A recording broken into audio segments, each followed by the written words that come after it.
The auctioneer's hammer hung in the air like a guillotine blade, and Caleb Mercer watched a woman's dignity being sold for the price of a lame horse. She stood on that platform with her swollen belly and trembling daughter, eyes fixed on some distant horizon only she could see, while the town that claimed to be civilized turned their backs and counted their coins. In that single burning moment, Caleb made a choice that would shatter every comfortable lie the West had ever told itself about mercy, honor, and what it truly means to be human. Stay with me until the very end of this story, because what happened next didn't just shock the town. It changed the definition of redemption itself. And when you reach the final moment, hit that like button and drop a comment with your city name so I can see just how far this truth has traveled. The dust never settled in Salvation Creek. It hung in the air like judgment itself, coating everything in the same tired shade of brown: the buildings, the horses, the people. Especially the people. Caleb Mercer had learned that particular truth the hard way, watching 3 years of his life turn to dust right along with his cattle, his crops, and finally, his wife's grave marker that he could barely afford to carve her name into. He hadn't meant to come to town that day. Hell, he hadn't meant to come to town at all anymore. The ranch, what was left of it, sat 12 miles northeast, far enough that he could pretend civilization didn't exist, close enough that the silence sometimes felt like drowning. But the well pump had finally given up its ghost, and even a man intent on disappearing still needed water. The mercantile was his only stop. Get the parts, get out, get back to the nothing that passed for his life now. Simple. Clean. No human contact beyond the transaction. But Salvation Creek had other plans. The crowd had gathered in the town square like iron filings to a magnet, that particular kind of gathering that pretended to be accidental, but was anything but. Caleb recognized the shape of it immediately. He'd seen it before, back when the town had gathered to discuss whether the Henderson family should be run out for harboring their half-Comanche grandson. The righteous cruelty of good people was always the worst kind. He should have walked past, should have kept his head down, collected his pump parts, and left these people to whatever fresh hell they were creating for themselves. Should have remembered that getting involved in other people's nightmares was how you ended up with nightmares of your own. Instead, he heard the auctioneer's voice cut through the afternoon heat like a rusty saw. And the child comes with, of course. 7 years old, healthy enough, knows her letters. Caleb stopped walking. The platform that usually held farm equipment and livestock had been repurposed, standing center stage because that's what it was, a stage. A performance of civic duty and Christian charity, was a woman. Young, maybe 25, though life had clearly tried to make her older. Her dress was clean but worn thin, the kind of clean that spoke of pride even when pride was all you had left. Her belly swelled obvious and undeniable beneath the faded fabric. Beside her, pressed close to her mother's skirts, stood a little girl with dark braids and eyes too old for her face. "Current bid stands at $12, the auctioneer continued, his voice carrying that false brightness of a man doing distasteful work and pretending it was noble. $12 for the assumption of debt, care, and keep. The woman is in good health. The child is well-mannered. The estate of the late... This is a disgrace." The voice came from somewhere in the crowd, female, sharp, with that particular indignation that demanded to be heard, but not to actually do anything. "A necessary resolution to unfortunate circumstances, Mrs. Patterson," the auctioneer replied smoothly. He'd clearly prepared for objections. "The deceased left debts amounting to $47. The boarding house where Mrs. Ward and her daughter have been residing has requested compensation. The church has done what it can, but nothing justifies this," another voice interrupted. Male this time. Caleb recognized it. Martin Hughes, the banker, a man who'd forfeited 3 ranches in the past 2 years and slept fine every night. "This is 1867, not the Dark Ages. We don't sell people." "We're not selling people," the auctioneer said, and Caleb could hear the rehearsed patience in every syllable. "We're arranging for the settlement of debt and the provision of care for a widow and orphan who otherwise have no means of support. If you prefer to take on the financial responsibility yourself, Mr. Hughes..." The banker's objection died in his throat. Caleb watched the woman on the platform. She hadn't moved, hadn't flinched. Her eyes remained fixed on that distant point beyond the crowd, beyond the town, beyond the whole damned situation. The little girl, though, she was looking at the faces below, searching them, looking for one that might hold something other than pity or disgust or that worst of all human expressions, uncomfortable relief that this wasn't happening to them. "Do I hear 15?" the auctioneer called.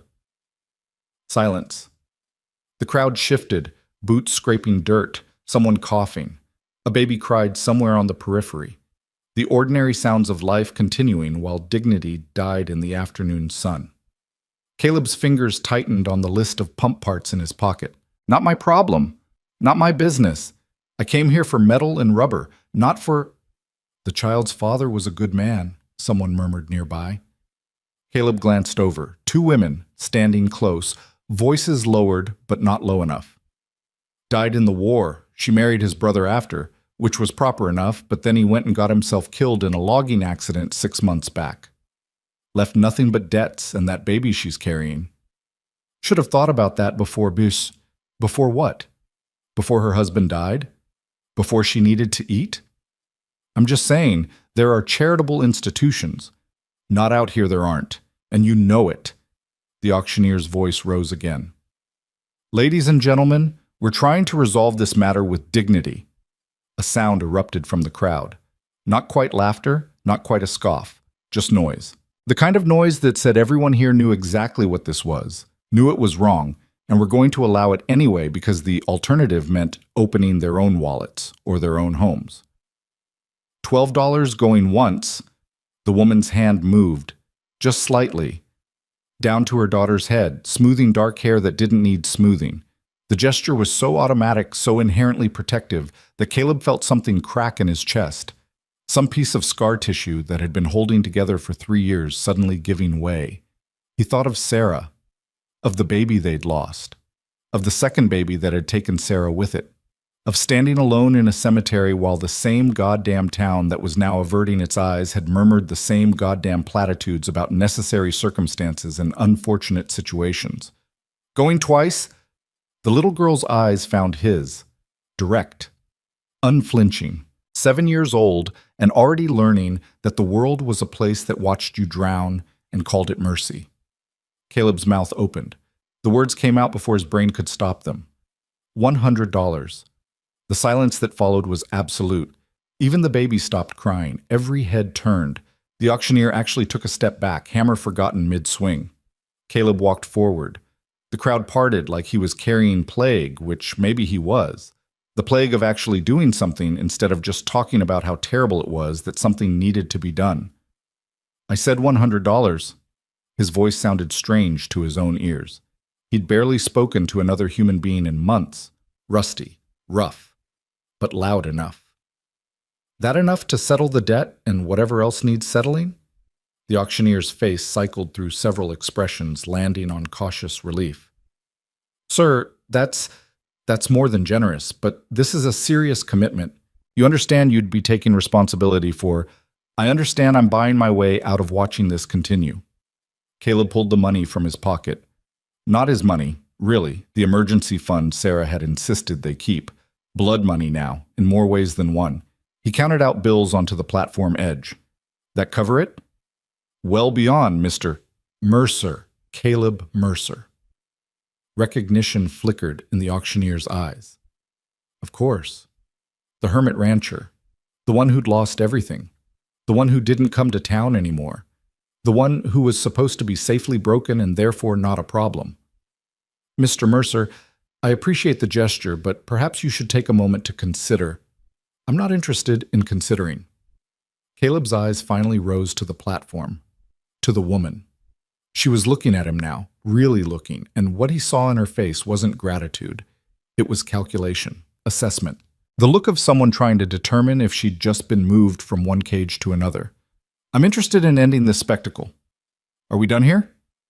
The auctioneer looked to the crowd, to the banker, to the sheriff who'd been standing silent at the back. No help came from any quarter. They were too busy being shocked, being relieved, being scandalized, being anything except helpful. Yes, I suppose we are. If there are no other bids." He paused, hopeful. No one spoke. "Then I declare this matter settled. Mr. Mercer assumes all debts and responsibilities pertaining to Mrs. Elena Ward and her daughter, Ivy Ward, as of this date. May Providence smile upon this arrangement. Providence had its chance.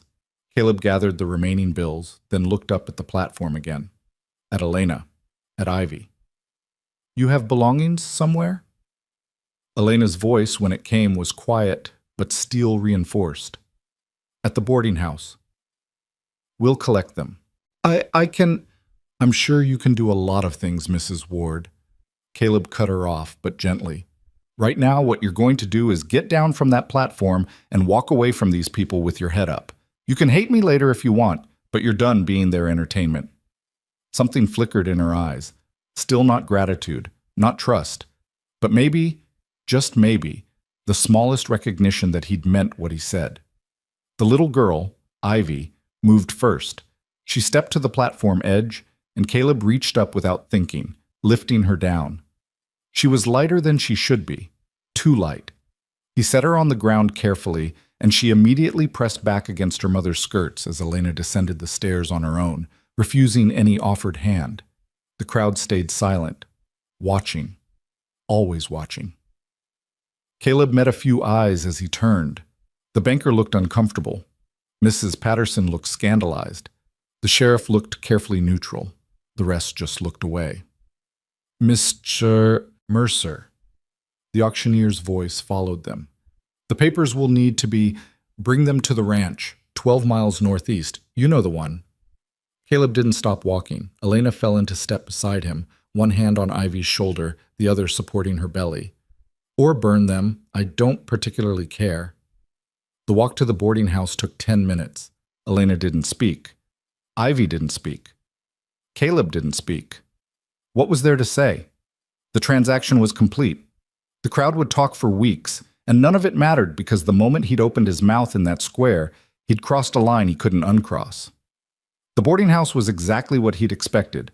Shabby genteel, the kind of place that took in people with nowhere else to go and made them pay for the privilege of being reminded of that fact. The landlady met them at the door, a woman whose face had settled into permanent disapproval sometime around her 40th birthday. Mrs. Ward, I see you've resolved your situation. I'll collect our things. Elena's voice was flat. If you'll excuse me. Of course. The landlady stepped aside, but her eyes went to Caleb. Mr. Mercer, isn't it? I knew your wife, sweet girl, such a tragedy. Yes. He didn't elaborate, didn't explain, didn't justify. Just stood in the doorway and waited. Elena returned within minutes. 2 carpet bags, worn but serviceable. A small bundle wrapped in cloth. That was it. That was everything they owned in the world. A woman, a child, a coming baby, and 3 pieces of luggage. I'll carry those, Caleb said. I'm capable. I know you are. I'm carrying them anyway. Elena studied him for a long moment, then handed over the bags. Thank you, Mrs. Brennan, she said to the landlady, and Caleb heard the effort it took to keep her voice civil.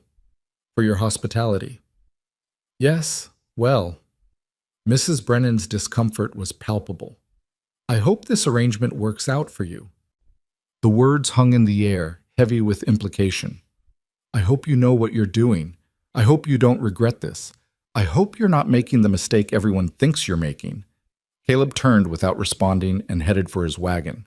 It was parked behind the mercantile, the bed already loaded with the pump parts he'd come for. He set the carpet bags beside them, then helped Ivy up onto the bench seat. Elena climbed up on her own, her movements careful, protective of the life she carried.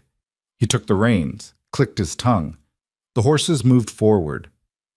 Salvation Creek disappeared behind them in a cloud of dust and unspoken judgment. The silence stretched for miles. Caleb kept his eyes on the road. Elena kept her eyes on the horizon. Ivy sat between them, small hands folded in her lap, looking at everything and nothing. It was Ivy who finally broke the quiet. Are you mean? Caleb glanced down at her.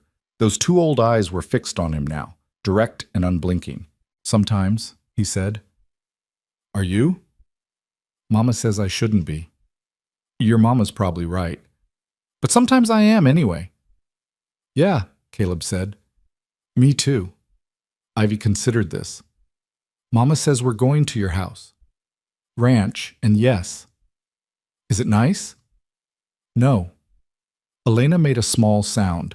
Not quite a laugh, not quite a sob, just air escaping from somewhere deep. At least you're honest. Lying seems like wasted effort at this point. Caleb guided the horses around a rut in the road. The house is standing. The roof doesn't leak much. There's a well, a barn, some land. It's not nice, but it's shelter. And in exchange, Elena's voice was careful. What exactly are you expecting in exchange, Mr. Mercer? The question he'd been waiting for, the question she had every right to ask. Nothing you're thinking, he said. I need a housekeeper about as much as I need a third boot. I eat once a day, I sleep in the barn most nights anyway, and I don't have company, ever. As for the other, he kept his eyes on the road, kept his voice level. I'm not interested. Not in you, not in anyone. That part of my life is done. People say things. People say a lot of things. Most of it's noise. He did look at her then, just briefly. You want to know what I'm expecting? I'm expecting you'll heal up, have that baby, get your feet under you, and leave as soon as you're able. I'm expecting you'll hate the isolation and the work and the fact that I'm not good company. I'm expecting this arrangement to last maybe 3 months, probably less, and then you'll move on to somewhere better. Anywhere's better than an auction block, and anywhere's better than my ranch. Elena stared at him. Then why? Because I could. The words came out harsher than he'd intended. Because everyone else in that square had the same $100 in their pockets or their banks, and they chose to watch instead. Because I'm tired of watching. Because... He stopped, started again. Because my wife's name was Sarah, and she died 2 years ago giving birth to a son who died with her.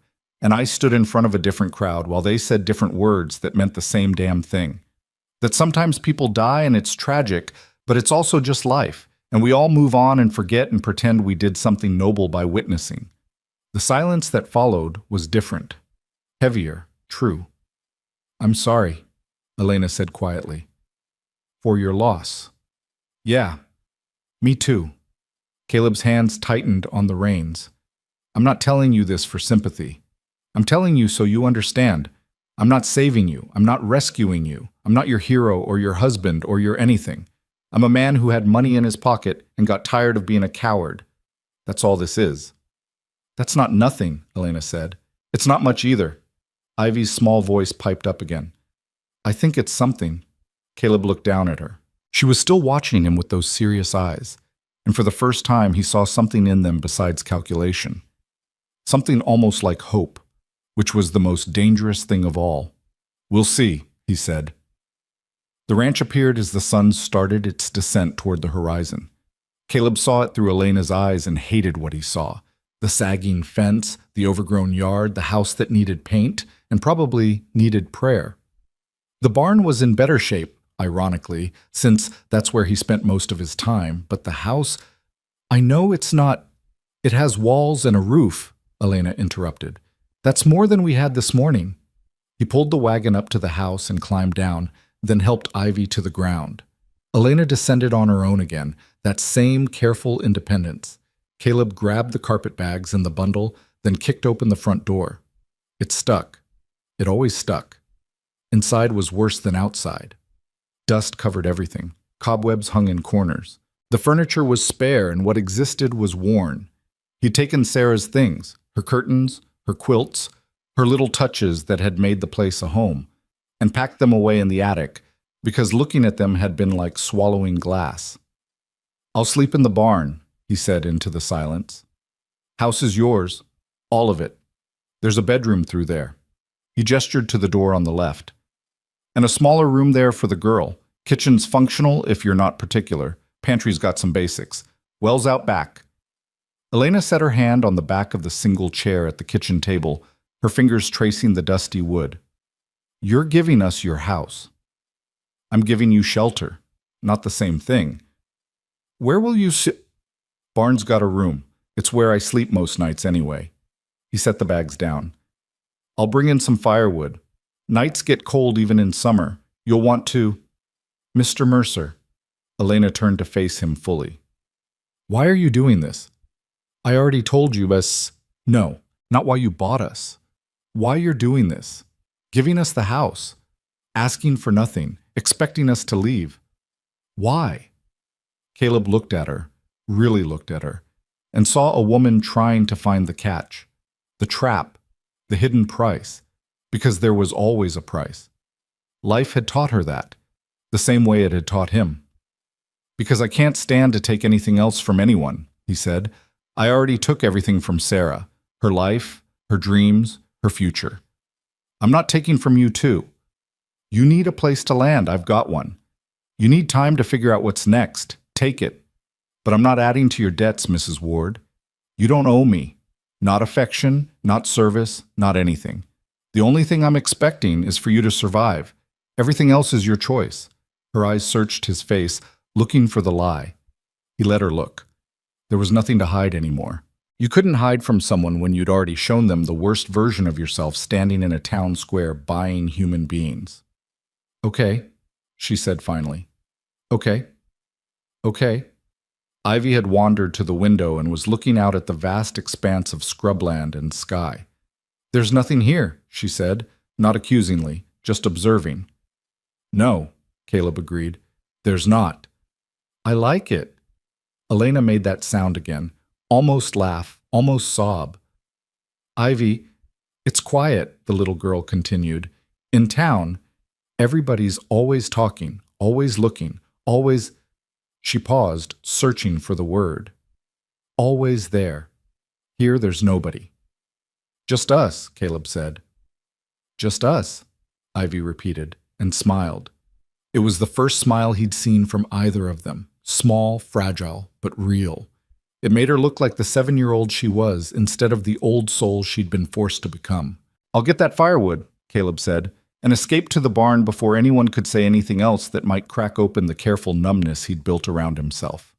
The barn was his sanctuary, his punishment, his penance. He'd built it with his own hands in those first hopeful years, when Sarah was alive and they'd talked about cattle and horses and children who would grow up running through these fields. Now it housed ghosts and one aging gelding who'd been too old to sell and too loyal to abandon. He loaded his arms with split wood and carried it back to the house. Elena had opened the windows. Fresh air was chasing out 3 years of stale grief. She'd found a broom somewhere, probably brought it herself, and was sweeping the kitchen floor while Ivy explored the bedrooms. There's a pump in the kitchen, Caleb said, setting the wood by the fireplace. Water's clean. Outhouse is behind the barn. It needs some maintenance, but it functions. I'll work on that tomorrow. You don't have to. I have to do something with my time. Might as well be useful. He straightened, brushed bark from his shirt. I'll leave you to settle in. If you need anything, I'll be... In the barn. Elena leaned on the broom. You've said. Right. Mr. Mercer? She waited until he looked at her. Thank you. I know you said you're not saving us, but... Thank you anyway. He nodded. Words felt stuck somewhere between his chest and his throat. He left before he had to find them. The sun was fully down by the time he reached the barn. The gelding, General, named by Sarah in a fit of romantic nostalgia, nickered a greeting. Caleb fed him, checked his water, then climbed the ladder to the loft where he'd made his sleeping space. A bedroll, a lantern, a box of books he never read anymore. Everything a man needed to exist without living. Through the loft's small window, he could see the house. Light glowed in the kitchen window, then in the bedroom window. Then the smaller room where Ivy would sleep. Life returning to spaces that had been dead for so long. He'd meant what he'd said. He expected them to leave, expected Elena to realize that isolation and a broken rancher were not an improvement over town judgment, expected her to find a better situation, a better life, a better everything. But for tonight, for this moment, there was light in his dead house. There was a child's laugh drifting across the yard as Ivy discovered something, a doll maybe, left behind from before. There was the sound of life. Caleb lay down on his bedroll and stared at the barn's ceiling beams. What the hell had he done? Not saved anyone, he knew that. Couldn't save what was already broken, including himself. But maybe, for a few weeks or months, he'd given 2 people a place to breathe, a place to land, a place to be nothing except alive. It wasn't heroic, it wasn't noble, It was just the bare minimum of human decency that everyone else in Salvation Creek had decided was too expensive. Outside, the night sounds began. Crickets, coyotes, wind through grass. The same sounds that had kept him company for 2 years. But tonight, beneath them, something new. The sound of shutters being secured. Of a woman singing quietly to her child. Of occupancy. Caleb closed his eyes. Tomorrow would bring questions he didn't want to answer. Tomorrow would bring reality crashing back. Tomorrow would remind him that nothing good lasted. That every light eventually went out. That every hope turned to ash. But tonight, just for tonight, there was light in the windows. And that would have to be enough. Dawn came the way it always did on the ranch. Relentless and indifferent. Caleb woke to the same gray light filtering through the same gaps in the barn wall, his body protesting the same spots where the floorboards pressed against his spine. For a moment, in that space between sleep and consciousness, he forgot. Forgot about yesterday. Forgot about the auction. Forgot about the 2 lives he'd complicated by trying to simplify his conscience. Then he heard it. The creak of the house's back door, the splash of water from the pump, the soft murmur of a woman's voice telling her daughter to be careful, to not spill, to wash her face properly. Reality settled back onto his shoulders like a yoke. He descended the ladder slowly, his joints cracking in the cold morning air. General huffed expectantly from his stall, and Caleb fed him first. That routine at least remained unchanged. Then he stood in the barn doorway, looking across the yard at the house that was his but wasn't, trying to figure out what the hell came next. The answer presented itself in the form of Elena Ward emerging from the house carrying a bucket. She'd changed from yesterday's worn dress into something even simpler, a work dress, faded blue, with the sleeves already rolled up despite the morning chill. Her dark hair was pulled back in a practical bun. She moved with purpose toward the chicken coop, which hadn't held chickens in 2 years. Caleb watched her discover that fact, watched her stand there for a moment, bucket in hand, staring at the empty roosts. Then she turned, and her eyes found him across the yard. Neither moved. Neither spoke. The distance between the barn and the house suddenly felt vast and unbridgeable. Finally, Elena set down the bucket and walked toward him. Not hurried, not hesitant, just steady. When she was close enough that they didn't have to shout, she stopped. The chicken coop is empty. Yes. When did you last keep chickens? 2 years? Maybe 3? He couldn't quite remember. Time had a way of blurring when you stopped marking it with anything except sunrise and sunset. I thought I could earn my keep. Cook, clean, tend animals. Her voice was matter of fact. But there's no animals to tend except that horse, and from what I can see, you've been cooking and cleaning for yourself just fine without help. I told you yesterday. I know what you told me. Elena crossed her arms, not defensive, just containing something. But I also know that nothing in this world is free, Mr. Mercer. Everything has a price. You paid $100 for us yesterday. That's not nothing. That's not charity. That's a transaction. So I'm trying to figure out what the terms are. Caleb looked at her, really looked at her in the morning light, at the shadows under her eyes that spoke of a sleepless night, at the way she held herself straight back despite the weight she carried, both in her belly and on her shoulders, at the fierce, tired determination in every line of her body. You want terms? He said. Here they are. You live in the house. I live in the barn. You take care of yourself and your daughter. I take care of the ranch. We stay out of each other's way. When you're ready to leave, you leave. That's it. That's all there is, Mrs. Ward. He turned back toward the barn. I'm not interested in complicating this. It's already complicated. Her voice followed him. You made it complicated the moment you opened your mouth in that town square. He stopped, turned. What do you want from me? An apology? Can't give you one. I'm not sorry I did it. Instructions? Don't have any. I don't know how this works any better than you do. A promise? I already told you. I expect you'll leave. That's the only honest thing I can offer. I don't want promises. Elena's hands dropped to her sides. I want to understand. Because the man who bought us yesterday looked like he wanted to disappear into the ground. And the man who gave us his house looked like every act of kindness was killing him. And now you're standing here telling me to stay out of your way like we're an inconvenience you're trying to ignore. So which is it, Mr. Mercer? Are you helping us or are you hiding from us? The question landed like a punch, accurate and unwelcome. Both, Caleb said finally. I'm doing both. Something shifted in Elena's expression. Not quite softness, but maybe recognition.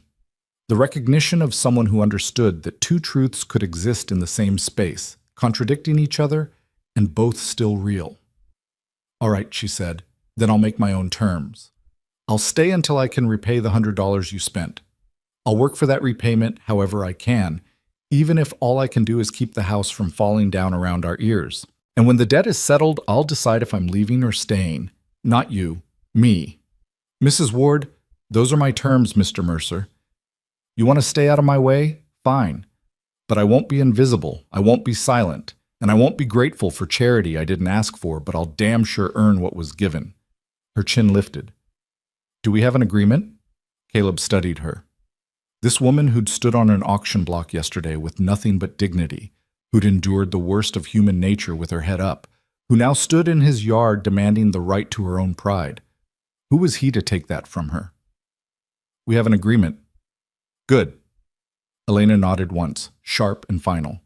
Then she turned and walked back to the house, leaving Caleb standing in the barn doorway, wondering if he'd just won or lost something he couldn't name. The days that followed established a rhythm that felt less like living together and more like orbiting.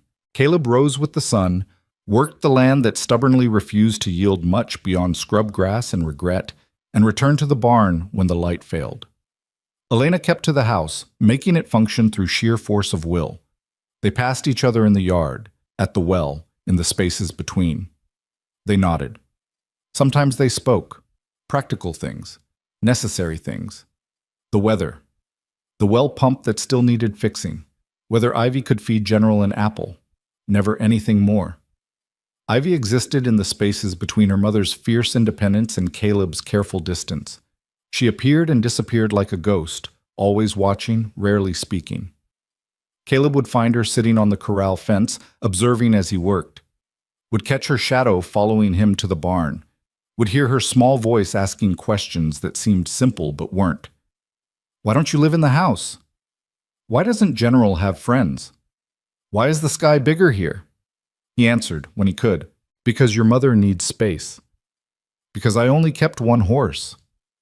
It's not bigger, you can just see more of it. She seemed to accept these answers, filing them away in whatever internal catalog she was building of how the world worked when it wasn't actively trying to harm you. 3 days in, Caleb came back from checking the fence line to find Elena on the roof of the house. He stopped short, heart jumping into his throat. She was 7 months pregnant, balanced on a slope of old shingles, a hammer in one hand and a mouthful of nails. As he watched, she pulled one out, positioned it, and drove it home with 3 solid strikes. What the hell are you doing? Elena didn't startle, didn't look down, just positioned another nail. You said the roof leaks. I said it doesn't leak much. It leaked on Ivy's bed last night, so I'm fixing it. Another 3 strikes, another nail seated. I found shingles in the barn. They looked unused, so I brought them up. You climbed a ladder while pregnant. I've done harder things while pregnant. She did look at him then, shading her eyes against the sun. I appreciate the concern, Mr. Mercer, but I'm fine. You fall from there, you won't be. Then I won't fall. Caleb stood there, frustration warring with something else. Admiration, maybe, or fear, or the uncomfortable realization that this woman was going to do whatever she deemed necessary regardless of his objections, and he had absolutely no authority to stop her. At least let me hold the ladder steady. The ladder's fine. Mrs. Ward, I said the ladder's fine, Mr. Mercer. Her voice was patient but immovable. Go back to whatever you were doing. I'll be down when I'm done. He wanted to argue, wanted to insist, wanted to do something other than stand helplessly in the yard while a pregnant woman risked her neck fixing his neglected roof. But he could see in the set of her shoulders, in the efficient way she moved, that this wasn't about the roof at all. This was about control, about agency, about doing something, anything, that proved she wasn't just a burden waiting to be carried. So he held the ladder anyway, standing there in stubborn silence until she'd replaced every damaged shingle she could reach. When she finally descended, moving carefully, he caught her elbow at the last step. "I can manage." "I know you can." He steadied her anyway. "But you don't have to." Elena looked at him, really looked at him, and for a moment something passed between them. Understanding, maybe. Or just the acknowledgement that they were both trying to survive this strange arrangement in the only ways they knew how. "Thank you," she said quietly, "for holding the ladder. Thank you for fixing the roof." She nodded and went back inside, leaving Caleb standing there with his hand still warm from where it had touched her elbow. The fourth night, Caleb woke to crying. Not Ivy. The sound was too deep, too wrenching. He was out of the loft and across the yard before conscious thought caught up with his body. The house door was unlocked. He pushed through, following the sound to Elena's bedroom. She was sitting on the edge of the bed, doubled over, hands pressed to her belly. Ivy stood in the doorway in her nightgown, face white with fear. "What happened?" Caleb's voice came out harder than he meant. "Nothing." Elena's breath hitched. "It's nothing. Just—" Another wave hit her. She gasped, folding further.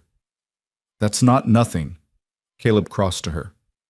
"How long has this been happening?" "An hour, maybe less. It's too early.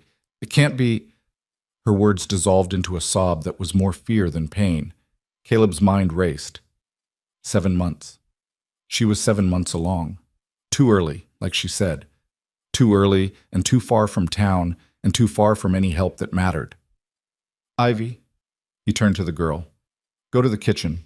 Fill a pot with water and put it on the stove. Can you do that?" Ivy nodded, wide-eyed, and ran. "Mrs. Ward, Elena, I need you to lie down." "I can't. It hurts more when I—" "I know. Do it anyway." He helped her shift back, the motion gentle despite his fear. "Has the baby moved?" "Yes. Just before the pain started. That's what woke me. He was—" She stopped, hand pressed hard to her side. "He's still moving. I can feel him. Not labor then. Or not full labor. Something else." Caleb had seen this once before, with Sarah. False labor, the doctor had called it. The body practicing for something it wasn't ready to complete. Sarah's false labor had stopped after a few hours. Sarah's real labor, 6 months later, had killed her. "Listen to me." He kept his voice level. "You're going to breathe, slow and steady. In through your nose, out through your mouth. When the pain comes, you don't fight it. You breathe through it. Understand?"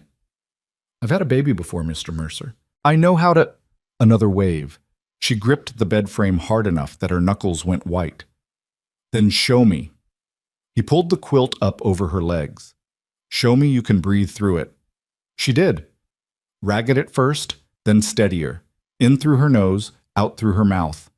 The wave passed. She sagged against the pillow, sweat beading her forehead. "How far to town?" she asked. 2 hours by wagon? More at night." "Then we wait." "Elena, we wait." Her eyes met his, terrified but determined. "If it gets worse, if something changes, then we go. But right now we wait. I won't risk the roads in the dark unless I have to." Caleb wanted to argue, wanted to hitch up the wagon anyway, consequences be damned. But he could see the calculation in her eyes. The same calculation he'd make. Risk the rough roads and maybe bring on the very crisis they were trying to avoid, or stay put and hope the body sorted itself out. "All right," he said, "we wait. But I'm staying. Mr. Mercer, I'm staying." He grabbed the chair from the corner and positioned it beside the bed.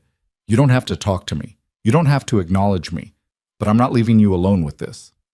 For a moment he thought she'd argue, thought she'd send him back to the barn with that same fierce independence. Instead, she just nodded, exhausted, and closed her eyes. Ivy appeared in the doorway with a wet cloth she'd clearly prepared without being asked. Caleb took it and pressed it to Elena's forehead. The girl climbed onto the foot of the bed, small and silent, and curled up there like a sentinel. The hours crawled past. The contractions came and went, never regular, never progressing into anything more dire. Caleb counted the time between them, watched Elena breathe through each wave, changed the cloth on her forehead when it grew warm, spoke when she needed distraction, stayed silent when she needed quiet. Somewhere around 3 in the morning, Ivy fell asleep, her small body finally succumbing to exhaustion. Somewhere around 4, Elena's breathing evened out into something approaching rest between the pains. And somewhere around 5, when the first gray light started seeping through the window, the contractions stopped. Elena opened her eyes, hand immediately going to her belly. "He's quiet." "That's good." Caleb leaned forward. "How do you feel?" "Tired, sore, terrified." She managed a weak laugh. "Normal, I suppose." "Nothing about this is normal." "No." She looked at him, really looked at him, and he was suddenly aware of how close he was sitting, of the intimacy of this moment, a darkened bedroom, a crisis shared, the walls they'd both carefully maintained, now breached by necessity. "You stayed." "I said I would. People say a lot of things." Her voice was soft. "You meant it." Caleb didn't know how to respond to that. Didn't know how to explain that staying had been the only option, that the alternative, leaving her alone, vulnerable, afraid, had been impossible to even consider. So he said nothing. "His name was Thomas," Elena said into the silence. "My husband, Ivy's father. He was kind, gentle. He died at Shiloh." She paused, gathering words. "His brother, James, the one I married after, he wasn't kind. He wasn't cruel exactly, just absent. He needed a wife to keep the creditors at bay. I needed a roof and a name for Ivy. It was a transaction. We both knew it." Her hand moved in slow circles over her belly. "When he died, I thought maybe we'd be free. But debt doesn't care about freedom. It just keeps compounding." "You don't have to tell me this. I know. I'm telling you anyway." She met his eyes. "You stayed with me tonight through something private and frightening and messy. That means something, even if you don't want it to." Caleb stood, suddenly needing distance, needing the walls back in place. "You should rest. Real rest. The baby's settled. You're out of danger." "Am I?" Elena's question wasn't about the baby. He looked at her, this woman who'd been sold like property, who'd climbed on his roof pregnant, who'd endured hours of pain with nothing but breath and will. This woman who was dangerous in ways that had nothing to do with threat and everything to do with the slow, terrible possibility of mattering. "Get some sleep, Mrs. Ward." He left before she could say anything else, before Ivy could wake and see him there, before the sunrise could illuminate exactly how far he'd strayed from the careful distance he'd promised himself. Back in the barn, he didn't sleep. He sat in the loft, watching the house, watching the window of Elena's room, making sure no light rekindled that would signal trouble returning. And when the sun finally cleared the horizon and Ivy emerged to feed the chickens that didn't exist, he climbed down and went back to work, pretending the night hadn't changed anything. But it had. The next week passed in careful navigation of this new territory. Elena recovered slowly, staying in the house more, resting when her body demanded it. Ivy took on small tasks without being asked, gathering eggs from the imaginary chickens, which actually meant collecting fallen apples from the one surviving tree, sweeping the porch, talking to General when Caleb was working nearby. And Caleb found himself drifting closer to the house, fixing the porch step that sagged, oiling the hinges on the kitchen door, installing a new pump handle that didn't stick. Small things, necessary things, things that just happened to require him to be near. He told himself it was practical. The house needed maintenance. He was just being efficient. He knew he was lying. 8 days after the false labor, Caleb came back from town, a trip he'd made to get supplies and specifically to avoid any questions about his new living situation, to find Ivy waiting by the barn. "Mama wants to talk to you." His heart dropped. This was it. She'd decided to leave. She'd found somewhere better, someone better, some solution that didn't involve living in isolation with a broken rancher who couldn't even manage basic human connection. "All right." He followed Ivy to the house. Elena was in the kitchen, and spread across the table was fabric. A lot of fabric. Caleb recognized it. The curtains from his and Sarah's bedroom, the ones he'd packed away because looking at them had been unbearable. "I found these in the attic," Elena said without preamble. "I hope that's all right. I was looking for extra blankets and—" She stopped, reading his face. "If you don't want me to use them, I won't. but they're beautiful fabric, and Ivy needs a proper dress. And I thought, it's fine. The words came out rough. Use whatever you find. I don't need them. Elena's hand stilled on the fabric. These were your wife's. They were curtains. They were hers. Elena's voice gentled. Mr. Mercer, I can find something else. I said use them. He turned toward the door, then stopped, turned back. Sarah would have liked that. Knowing they were being used for something, she hated waste, hated things sitting idle when they could be useful. He forced himself to look at the fabric, at the cheerful yellow print Sarah had been so proud of. Make your daughter a dress. Make yourself one too, if there's enough, Sarah would have insisted. He left before Elena could respond, before the tightness in his chest could become something more visible. But as he crossed the yard, he heard Ivy's voice drift through the open window. Mama, why is he sad? Because remembering people we loved is sometimes the same as missing them. Do you miss my papa? A pause. Then, every day, sweetheart, every single day. Caleb kept walking. 2 weeks became 3. The heat of summer pressed down on the ranch like a weight. Caleb worked through it, driving himself harder than necessary, coming back to the barn exhausted enough that sleep came without thought. Elena worked too, he noticed. Despite the heat, despite her condition, despite everything. The house slowly transformed, not back to what it had been, but into something new, cleaner, more organized, lived in, and Ivy bloomed. It was the only word for it. The watchful, wary child from the auction platform began to unfold into someone lighter. She laughed at General's attempts to steal her apples. She sang while she swept the porch. She ran, actually ran, arms wide, through the scrub grass like it was a palace garden. Caleb tried not to notice. Failed. She likes it here. Elena's voice came from behind him. He was fixing the corral fence, and he hadn't heard her approach. I thought the isolation would be hard on her, but she thrives on it. Kids are adaptable. Some kids. Elena leaned against the fence post. Ivy's father used to say she had an old soul, that she'd seen too much in her short life. The war, the poverty after, She stopped. Other things. I thought maybe she'd forgotten, but you can't forget what shapes you. Caleb hammered another nail, the sound sharp in the afternoon air. She seems happy now. She is, which terrifies me. He looked up at that. Elena's eyes were on her daughter, who was currently trying to teach General to bow like a gentleman. When you're happy, you have something to lose. When you have something to lose, you're vulnerable. And when you're vulnerable, her hand moved to her belly in that unconscious protective gesture. The world tends to take notice. So you'd rather she stayed miserable? Stayed guarded? I'd rather she stayed safe. Elena's voice cracked slightly. But I don't know how to give her that. I don't know how to give either of my children that. Caleb set down the hammer. You're doing it, right now, keeping them fed, sheltered, away from people who'd hurt them. That's safety. For how long? We can't stay here forever. Why not? The question surprised them both. Elena turned to look at him fully. Because this isn't our home, Mr. Mercer. It's yours. You're just what? Borrowing it? Passing through? He straightened, wiping sweat from his forehead. I told you when you got here. The house is yours as long as you need it. That hasn't changed. But the $100 was spent the moment I bid. The debt settled, Mrs. Ward, has been from the beginning.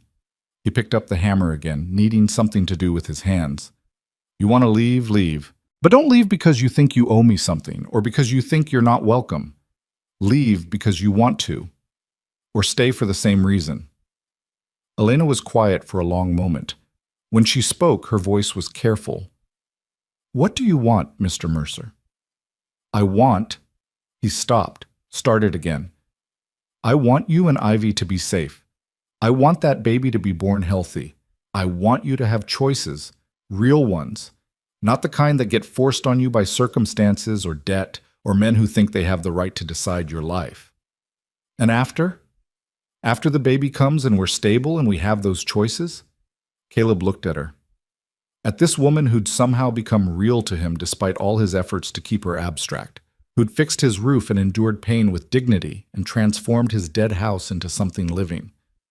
I don't know, he admitted. I haven't thought that far ahead. Liar. But she said it gently.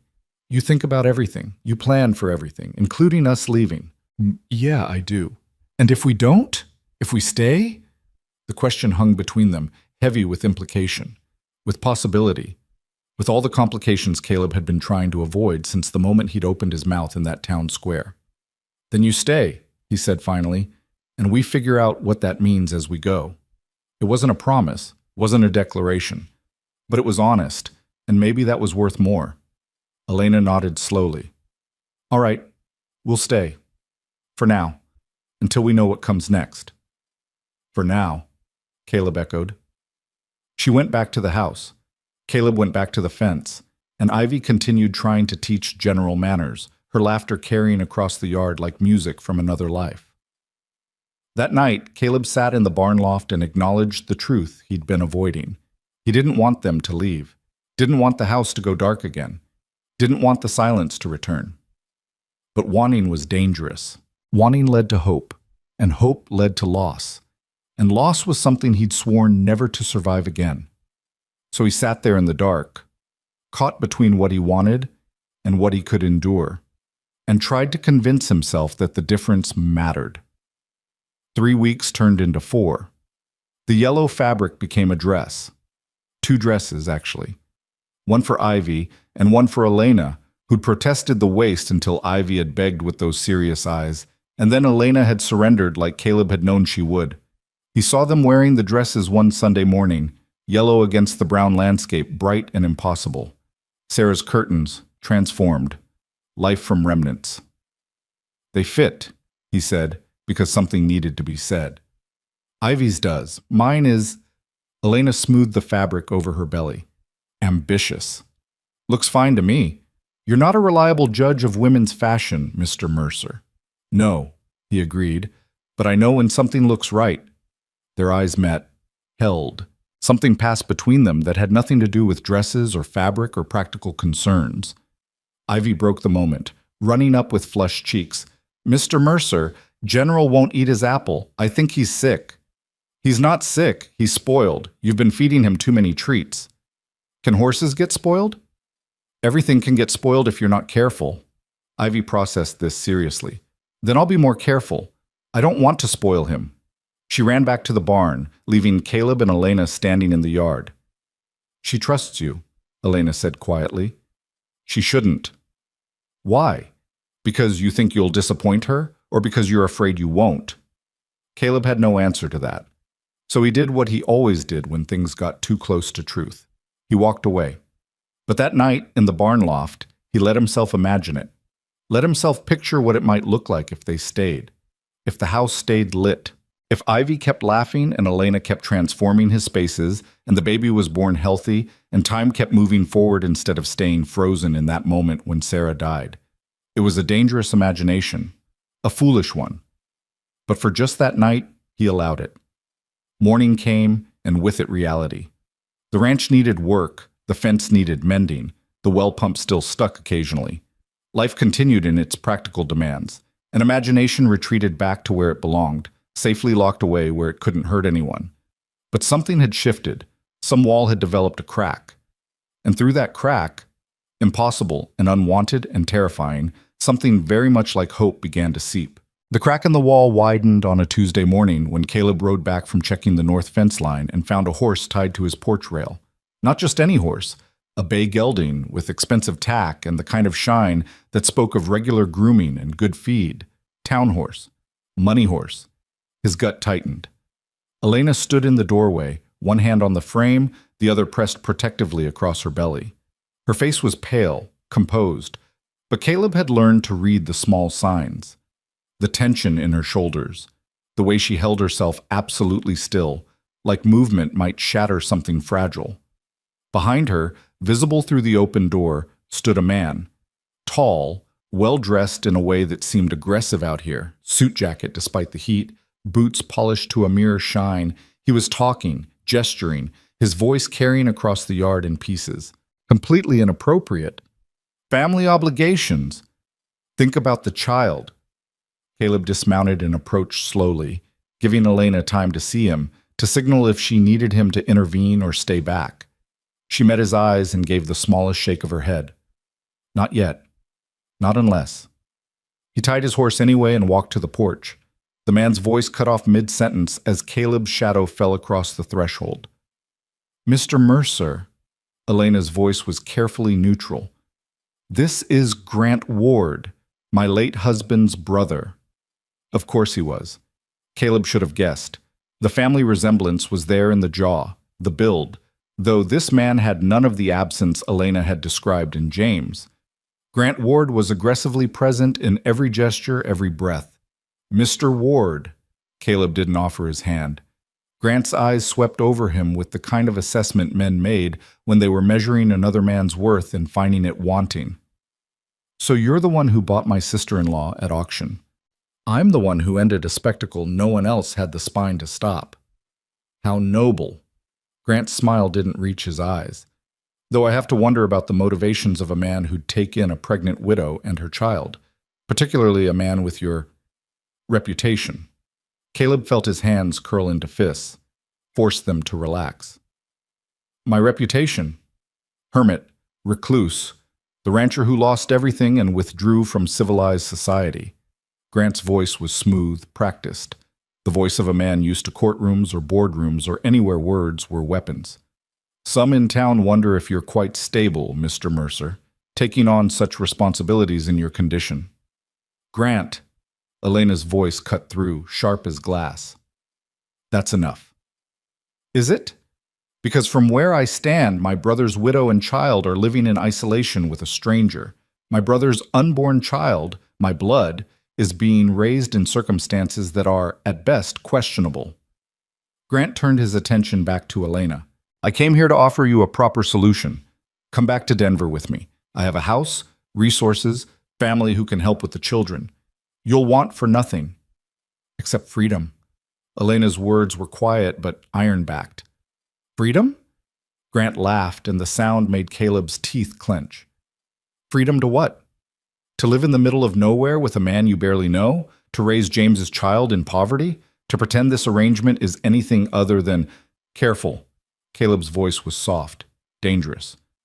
Choose your next words very carefully. Grant's eyes snapped to him. Or what? You'll throw me off your property? I'm here on a family matter, Mr. Mercer. This doesn't concern you. Everything on this property concerns me. Caleb stepped onto the porch, closing the distance. Not threatening, just present. And you're standing on my porch insulting a woman under my roof, so it very much concerns me. Your roof that you installed her under after purchasing her like livestock. The words landed like a slap. Caleb felt them hit, felt the old shame rise. Because Grant wasn't wrong, was he? Not about the basic facts. Caleb had bought her, had brought her here, had created this entire situation that now left her vulnerable to exactly this kind of claim. But then Elena moved, stepped forward, positioning herself between them. I wasn't purchased like livestock, Grant. I was removed from a humiliating situation by someone who saw it for what it was, a disgrace masquerading as civic duty. Her voice was steady now, strengthening with each word. Mr. Mercer gave me shelter, gave Ivy and me safety, asked for nothing in return. That's more than your family ever did. My family. Your family let us starve. The words came out flat, factual.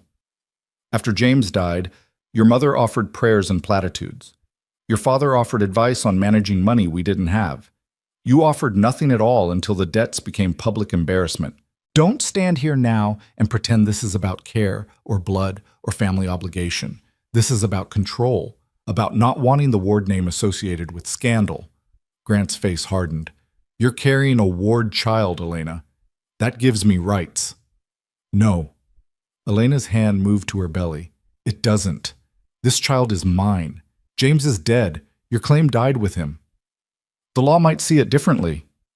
Then let the law decide. Caleb's voice cut through.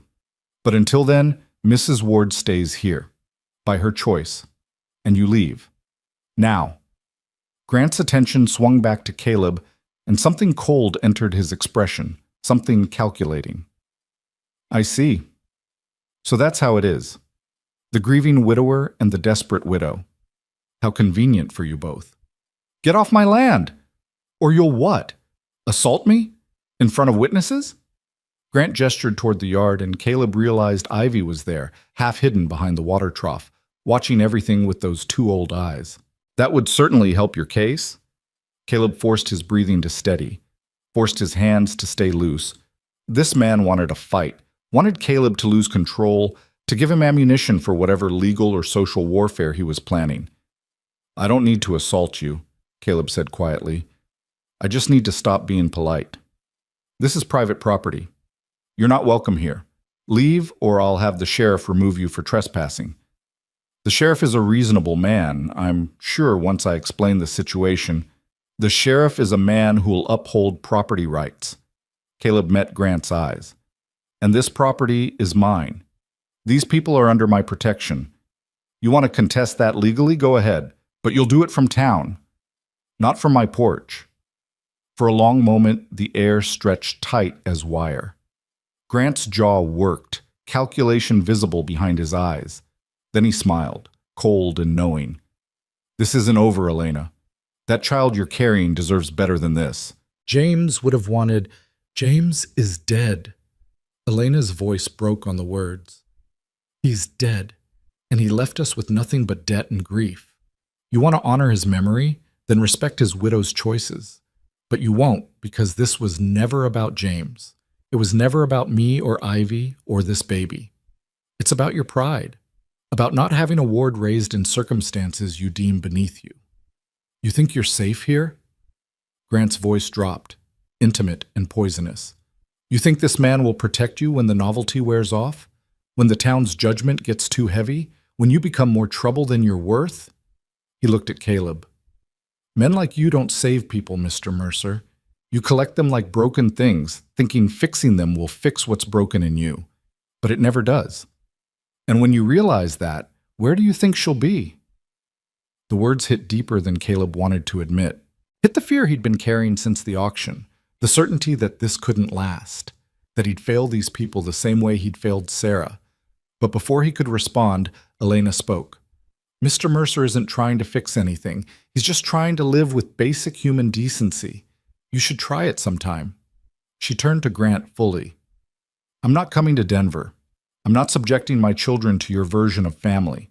I'm staying here, where I'm respected and safe and free to make my own choices. If you try to take that from me, I'll fight you. And I promise you, Grant, I've survived worse than your disapproval. Grant's face went through several expressions before settling on cold dismissal. We'll see how long your defiance lasts. Winter's coming.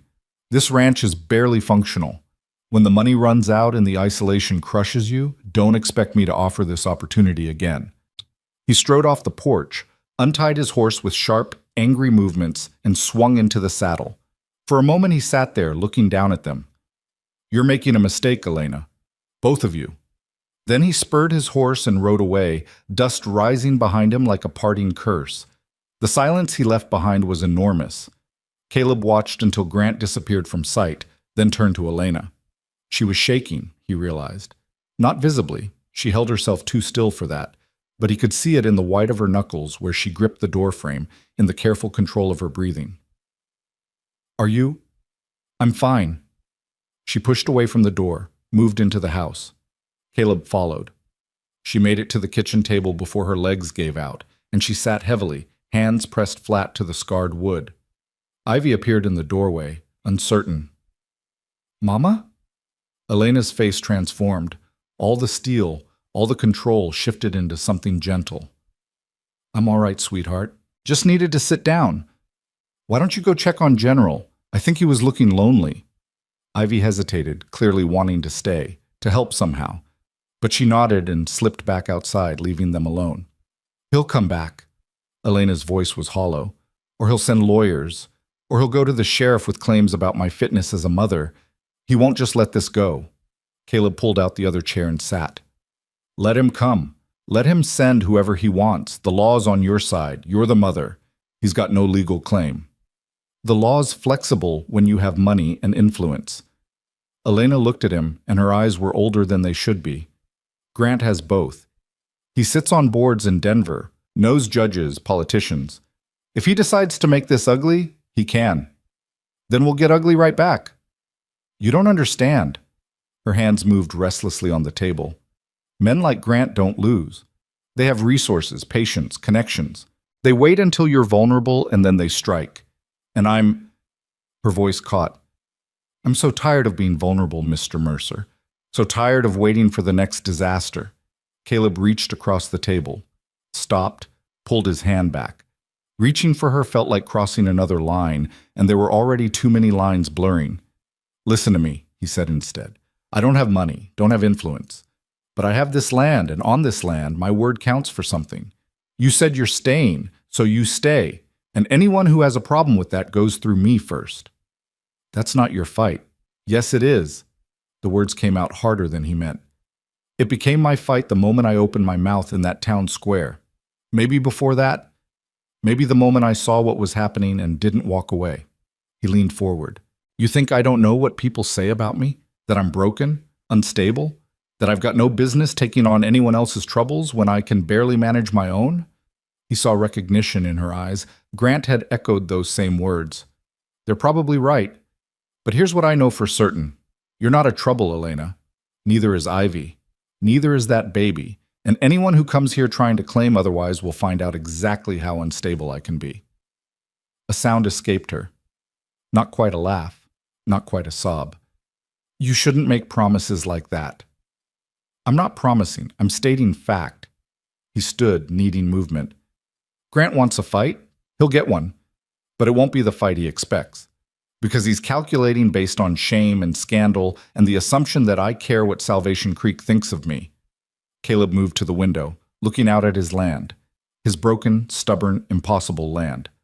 I don't. I stopped caring about that 2 years ago when this town showed me exactly what its concern was worth. Elena was quiet for a moment. When she spoke, her voice was small. What if he's right? About the winter? About the ranch failing? About me? Caleb turned back. About us not lasting? She nodded. Then we fail. He said it simply, honestly. We do our best and we fail and we figure out what comes next. But we fail on our terms, not his. We fail because life is hard and circumstances are cruel, not because we surrendered to a man who thinks money gives him the right to decide how people live. You make it sound simple. It's not simple. Nothing about this is simple.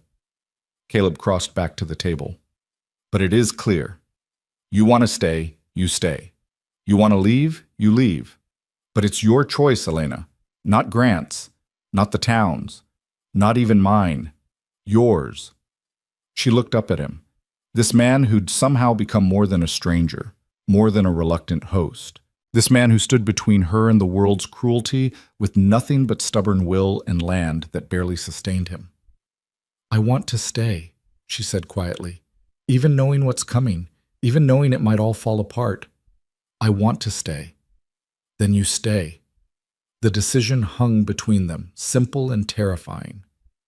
Outside, Ivy's voice drifted through the window, talking to General in that serious way she had, explaining about the man who'd come and gone and why Mama was upset, but it was going to be okay. Caleb hoped the girl was right. The days after Grant's visit felt different, heavier, like waiting for a storm you could feel in your bones but couldn't see on the horizon. Caleb caught himself scanning the road more often, listening for approaching horses. Elena moved through the house with that same careful control, but he could see the tension in every gesture. Ivy felt it too. She stayed closer to the house, her brief blooming into carefree childhood contracting back toward wariness. 4 days after Grant left, the sheriff arrived. Caleb was working the well pump. The damn thing had finally given up completely when he saw the dust rising from the road. One rider. Unhurried. When the figure resolved into Sheriff Tom Morrison, Caleb set down his tools and waited. Morrison was a fair man, as far as such things went. He'd been the one to tell Caleb about Sarah's death when it happened, had stood silent at the grave, had left him alone when alone was what Caleb needed. Now he dismounted carefully, like a man carrying an unpleasant duty. Caleb? Tom? Got a few minutes? Seems I do. Morrison glanced toward the house. Elena had appeared on the porch, Ivy beside her. Maybe we could talk private? Nothing you need to say can't be said in front of Mrs. Ward. It's her business we're discussing, I imagine. The sheriff's mouth tightened. Grant Ward came to see me, had some concerns. I bet he did. Said his sister-in-law and niece are living out here in questionable circumstances. Said the arrangement raises questions about propriety and the welfare of the child. Children, he corrected, nodding toward Elena's belly. And what do you think, Tom? Morrison took off his hat, turned it in his hands. I think Grant Ward is a man used to getting his way and doesn't much like being told no. I also think I've got a job to do, which includes making sure no one's being held against their will or in danger. Then ask her. Caleb gestured toward the porch. Ask Mrs. Ward if she's here against her will. They walked to the house together. Elena stood straight, meeting the sheriff's eyes without flinching. Mrs. Ward, Morrison's voice was respectful. I need to ask you some questions. You understand it's just my job. I understand. Are you staying here of your own free will? Yes. Has Mr. Mercer made any demands of you? Any requirements for your continued residence? Elena's expression didn't change.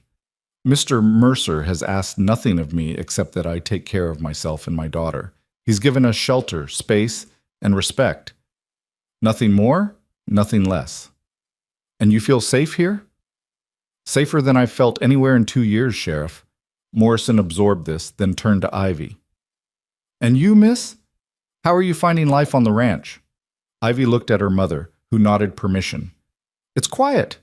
I like quiet. You're being treated well. Mr. Mercer lets me feed General apples, and he's teaching me about horses, and he fixed Mama's roof when it leaked. The words came out in a rush, defensive. He's not mean or scary. He's just sad sometimes. Morrison's eyebrows rose slightly. He looked at Caleb, something that might have been sympathy crossing his face. I see. Is that all, Sheriff? Elena's voice was polite but firm. Or did Grant have other accusations he'd like you to investigate? He's concerned about the coming winter, about whether this ranch can adequately provide. I've survived worse winters with less. Elena cut him off. I appreciate your concern, but as you can see, we're fine. We're fed, we're sheltered, and we're here by choice. If that's not sufficient for Grant Ward, perhaps he should examine why a woman would prefer isolation to his hospitality. Morrison nodded slowly. That's fair. He turned to Caleb.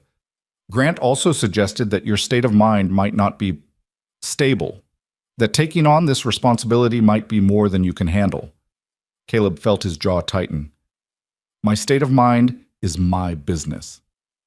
It is, right up until it affects others. Morrison held up a hand before Caleb could respond. I'm not saying I agree with him. I'm telling you what was said, and I'm telling you that he's not going to let this drop. He's already talking about custody claims, about the welfare of the unborn child. He's building a case, Caleb. Let him build. Don't be foolish. This isn't pride or stubbornness. This is about these people. Morrison gestured to Elena and Ivy. You want to protect them? Then be smart about it. Get ahead of this. Make the arrangement legal, proper. Document everything. Don't give him ammunition. What are you suggesting? Elena asked. Morrison looked uncomfortable. I'm suggesting that the situation as it stands leaves questions. Questions that a man like Grant Ward can exploit. If there was a more formal arrangement, something legally binding that established Mr. Mercer's role and your status, it would close those questions. The implication hung in the air. You're suggesting marriage. Elena's voice was flat. I'm suggesting protection. Legal protection. Morrison put his hat back on. Look, I don't care how people arrange their lives. Not my business. But I do care about keeping the peace and following the law. And the law, as it stands, gives Grant Ward avenues to pursue this. A formal arrangement would close those avenues. So we should marry to satisfy legal technicalities and Grant Ward's pride? Caleb's voice was sharp. I'm saying you should do whatever keeps these people safe. Morrison's eyes met his. You bought her out of a bad situation, Caleb. Good, but buying isn't protecting, not long term. You want to actually help? Then think past tomorrow. The sheriff left shortly after, his duty discharged. Caleb and Elena stood on the porch, watching him disappear down the road. "He's not wrong," Elena said finally. "I'm not marrying you to spite Grant Ward. I'm not suggesting you should." She turned to face him. "But he's right about the vulnerabilities, about the questions. As long as I'm just here, with no legal connection, no formal standing, Grant can challenge it, can claim I'm being taken advantage of, can push for custody of the baby once it's born. Let him try." Caleb. His name in her mouth was strange, intimate. She'd been calling him Mr. Mercer for weeks. "Listen to what I'm saying. I don't want marriage. I don't want another arrangement based on necessity and convenience. I had that with James, and it was empty and awful. But I also don't want to lose my children, and if marrying you keeps them safe, then I'll do it. I'll stand in front of whoever needs to witness it and say whatever words need saying, but not for you, for them." "That's not—" Caleb stopped, started again. "You shouldn't have to make that choice." "But I do. That's the reality." Her hand moved to her belly. "Fair doesn't enter into it. Then we find another way." "What other way? Hope Grant gives up? Hope the law sides with a penniless widow over a wealthy, connected man?" She shook her head. "I've been hoping for better circumstances my entire adult life, Mr. Mercer. Hope doesn't feed children. It doesn't keep them safe. Action does. Difficult, uncomfortable action." Caleb looked at her. This woman who'd somehow become essential, who stood on his porch talking about marriage like a business transaction because the alternative was losing everything. The practical cruelty of it burned in his chest. "I won't do that to you," he said. "Won't trap you in another empty arrangement." "Then make it not empty." Elena's voice was quiet but steady. "Make it mean something. Not romance, not love, not any of that. Just partnership. Mutual protection. You guard my back, I'll guard yours. We face whatever comes together instead of separately. That's not marriage. Maybe it's better than marriage. Maybe it's actually honest." They stood there in the afternoon heat, the weight of impossible choices pressing down on both of them. Ivy was inside, singing softly to herself, unaware that her future was being negotiated on the porch. Somewhere in Elena's belly, another life waited, equally oblivious to the machinations of adults and law and pride. "I need to think," Caleb said. "Take your time." Elena moved toward the door, then paused. "But Caleb, don't take too long. Grant Ward isn't a patient man, and neither is Winter." She went inside, leaving him alone with the impossible. That night, Caleb didn't sleep. He sat in the barn loft, turning the problem over and over. Marriage as protection, marriage as legal shield, marriage as the only weapon they had against a man with resources and reach. Marriage as the thing he'd sworn never to attempt again. Sarah's ghost haunted every corner of his thoughts, the promises he'd made her, the promises he'd broken by failing to keep her alive, the vow he'd made at her grave to never put another woman in that position, to never again be responsible for someone else's life and dreams. But Elena wasn't asking for his dreams. She was asking for his name, his legal protection, his willingness to stand between her children and the world's cruelty. And maybe, in the darkness of the barn loft, Caleb could admit the truth he'd been avoiding. He didn't want them to leave, didn't want the house to go dark again, didn't want to lose the sound of Ivy's laughter or Elena's quiet strength or the possibility that life could be more than just surviving until death. That didn't make marriage right, didn't make it fair, didn't make it anything except the best of terrible options. By morning, he'd made his choice. He found Elena in the kitchen, making breakfast from their dwindling supplies. He'd need to go to town soon. Another complication. "I'll do it," he said without preamble. "I'll marry you, but on one condition." Elena's hand stilled on the pan. "What condition?" "It's real. Not on paper, but in practice. We make this a partnership, like you said, equal say, equal decisions. I don't own you, you don't owe me. We protect each other and the children, that's all. But it's real." She turned to face him fully. "And when I can't pull my weight, when the baby comes and I'm useless for weeks, when I'm more burden than partner, then you rest and recover and remember that partnership isn't about equal contribution every single day. It's about balance over time." He held her gaze. "I'm not your employer, Elena, and I'm not your savior, But I can be your partner, if you'll let me. Something shifted in her expression. The careful guard dropped, just for a moment, and he saw the exhaustion underneath. The fear. The desperate hope that maybe, just maybe, this could work. All right, she said. Yes, we'll make it real. Then we'll ride to town tomorrow. Make it legal before Grant has time to maneuver. Tomorrow, Elena echoed. They stood there in the kitchen, two people agreeing to bind their lives together, not from love, but from necessity. Not from passion, but from the simple, stubborn refusal to let cruelty win. Outside, the sun climbed higher, indifferent to human concerns. Inside, Ivy appeared in the doorway, sleepy and rumpled. Mama, is everything okay? Elena crossed to her daughter, knelt with some difficulty, and smoothed back her hair. Everything's going to be fine, sweetheart. Mr. Mercer and I are going to make sure of it. Ivy looked between them, processing with that eerie childhood wisdom. Are you getting married? Yes, Caleb said before Elena could soften it. We are. Why? The question was simple. The answer wasn't. Because sometimes, Elena said carefully, people need to make promises to each other, official promises, so everyone knows we're family. But we're already family, Ivy said, as if it were obvious. We live together. We take care of each other. That's what family is. Out of the mouths of children. Caleb felt something crack in his chest, the same thing that had cracked when Ivy's eyes found his in the auction crowd. You're right, he said. We are already family. Now we're just going to make it official. Ivy smiled, satisfied with this answer, and went to feed General his morning apple. Elena stood, one hand braced on the chair. She makes it sound simple. Maybe it is, Caleb said. Maybe we're the ones making it complicated. Or maybe she's 7 and doesn't understand what's coming. Maybe. He moved toward the door. But maybe understanding what's coming isn't the same as being ready for it. And maybe being ready is what we make of it when it arrives.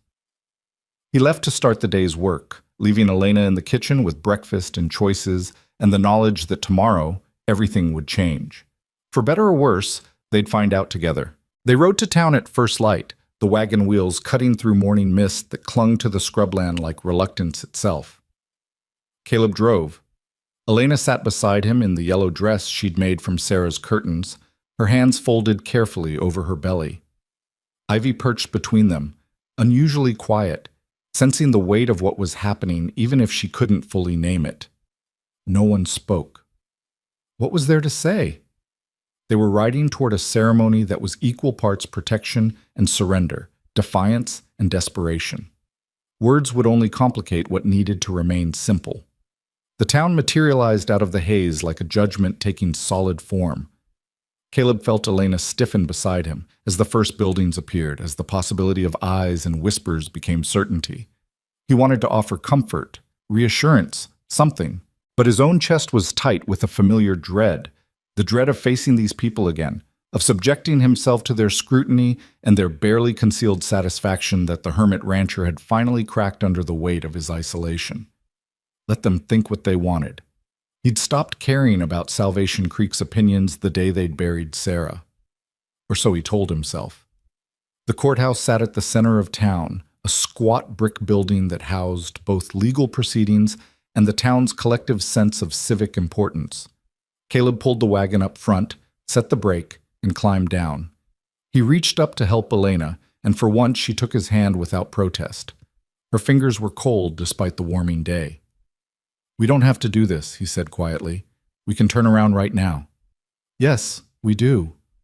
Her voice was steady. And no, we can't. They walked up the courthouse steps together, Ivy between them, holding both their hands. The door opened before they reached it. Sheriff Morrison stood in the frame, his face carefully neutral. Caleb, Mrs. Ward. His eyes dropped to Ivy, softened slightly.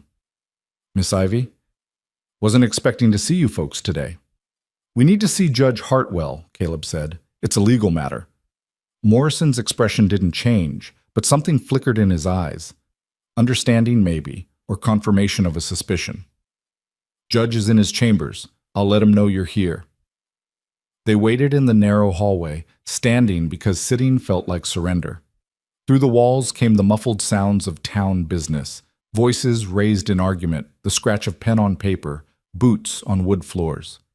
The ordinary machinery of civilization grinding forward, while Caleb's heart hammered against his ribs like it was trying to escape. This was a mistake. Had to be. He was binding himself to another woman, another set of promises he'd inevitably fail to keep. He was dragging Elena into a legal arrangement that would tie her to a failing ranch and a broken man. He was...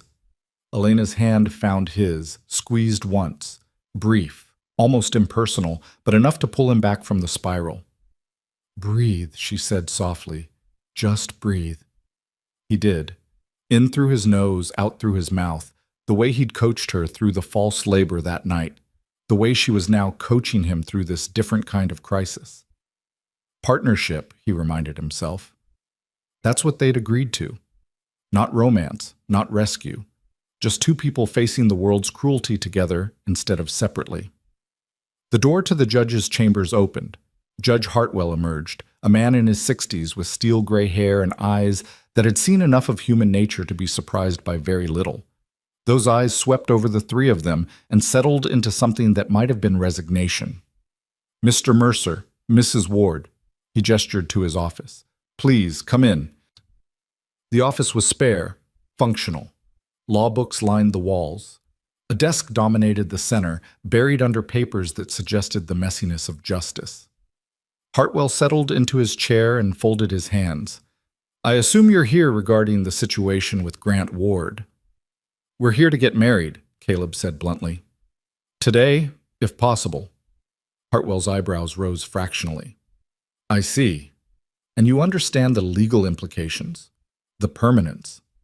"We understand perfectly," Elena said. "We're both adults. We're both of sound mind. We're both entering this arrangement freely. That's all the law requires, isn't it?" "The law requires that, yes." Hartwell leaned back in his chair. "But the law also recognizes that marriage is more than a contract. It's a commitment, one that shouldn't be entered into lightly, especially under pressure." "Every marriage is entered into under some kind of pressure." Elena's voice was calm but unyielding. "Financial pressure, social pressure. The pressure of circumstance. Ours is no different except that we're honest about it." "Fair enough?" Hartwell turned his attention to Caleb. "You're certain about this? You understand you'll be taking on not just Mrs. Ward, but her children? The responsibility for their welfare, their future?" "I'm certain." The words came easier than Caleb expected, maybe because they were true. "And I'm aware of the responsibilities." Hartwell studied them both for a long moment. Then he nodded, pulled out a ledger, and began writing. "Very well. I'll need witnesses. Sheriff Morrison can serve as one. Mrs. Patterson from the Mercantile can serve as the other if she's available." "No." Elena's voice was sharp. "Not Mrs. Patterson. She was at the auction. She stopped, composed herself. "I'd prefer someone else."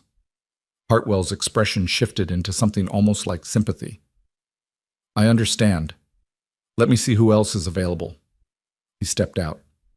The silence in his absence was heavy. Caleb looked at Elena, saw the tension in every line of her body, saw her fighting to maintain the composure that had gotten her through the auction, through Grant's visit, through every indignity life had thrown at her. "Elena, don't." She held up a hand. "Don't apologize. Don't try to make this easier. Let's just do what needs doing and be done with it."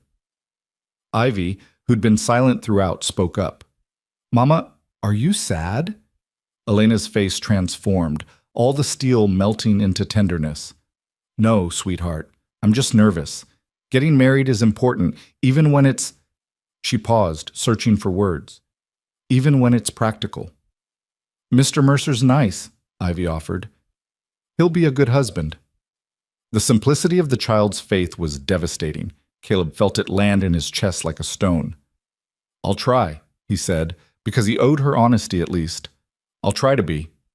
Hartwell returned with two people in tow. A clerk from the land office, a young man who looked uncomfortable but professional. And to Caleb's surprise, Doc Reynolds, the town physician. "Doc volunteered to witness," Hartwell explained. "Said he owed you a favor, Caleb." Caleb met the old doctor's eyes. Reynolds had been the one to tell him Sarah was dead. had sat with him in that awful room while Caleb's world had ended, had asked for nothing, expected nothing, just offered what comfort a medical man could to a grief that had no cure. "Thank you," Caleb said. Reynolds nodded. "Least I can do." They assembled in front of the desk. Hartwell opened a book, found the page, and began reading the words that would bind them. The language was formal, antiquated, full of promises about honor and cherishing until death do you part, words that felt both too heavy and too light for what was actually happening here. When Hartwell reached the vows themselves, he paused.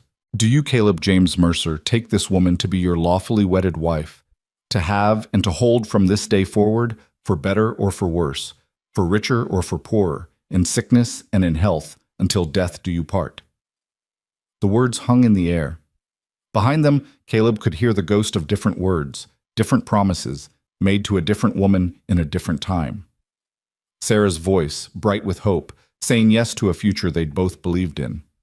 But Sarah was gone, and Elena was here, looking at him with steady eyes that asked for nothing except that he show up, that he stand between her and the cruelty, that he mean what he said when he said it. "I do." Hartwell turned to Elena. "Do you, Elena Margaret Ward, take this man to be your lawfully wedded husband, to have and to hold from this day forward, for better or for worse, for richer or for poorer, in sickness and in health, until death do you part?" Elena's hand tightened on Ivy's shoulder. Her other hand moved to her belly, that protective gesture Caleb had come to recognize. Then she lifted her chin and looked directly at him. "I do." "Then by the power vested in me by the territory, I pronounce you husband and wife." Hartwell closed the book. "What the law has joined, let no man put asunder. You may seal the union with a kiss." The kiss. Caleb had forgotten about that part. He looked at Elena, saw his own uncertainty reflected back. They stood there, newly married, separated by 2 feet of space that suddenly felt impossible to cross. Then Elena stepped forward, rose on her toes despite her condition, and pressed her lips briefly to his. It was chaste, practical, over almost before it began. But Caleb felt it everywhere. The warmth of her mouth, the faint scent of soap and sunshine, the reality of another person close enough to touch. She stepped back. They both breathed. "Congratulations," Hartwell said, though his voice suggested he wasn't entirely certain congratulations were warranted. "I'll file the papers today. You're legally married in the eyes of the territory." Caleb paid the fee, signed where indicated. Elena signed her new name, Elena Margaret Mercer, in careful script, and something about seeing it on paper made the whole thing devastatingly real. They emerged from the courthouse into full mourning. The town was awake now, people moving about their business. Caleb felt their eyes like physical weight, felt the whispers starting even before they'd reached the wagon. "Well," Elena's voice was carefully neutral. "That's done." "That's done," Caleb agreed. "Can we get supplies while we're here? We're low on flour and Ivy needs new shoes." The mundane request in the wake of what they'd just done was almost funny. Almost. Caleb nodded and offered his arm. Elena took it, and they walked toward the mercantile like a normal married couple might, with Ivy skipping slightly ahead, examining the town with fresh eyes. The mercantile fell silent when they entered. Mrs. Patterson was behind the counter, her face cycling through shock, scandal, and reluctant acceptance. Around the store, other customers froze, watching. "Mr. Mercer," Mrs. Patterson finally managed. "Mrs." She paused, recalculating. "Mrs. Mercer, how can I help you?" "Flour, 20 pounds, Elena said evenly. "Salt, sugar, coffee. Children's shoes, size appropriate for a 7-year-old, and whatever dried beans you have in stock." Mrs. Patterson moved mechanically to fulfill the order, her eyes darting between Elena and Caleb like she was trying to solve an equation that didn't balance. The other customers weren't even pretending not to stare. "Heard you were at the courthouse this morning." The voice came from near the back. "Martin Hughes, the banker, conducting legal business." "That's right," Caleb said. "What kind of business?"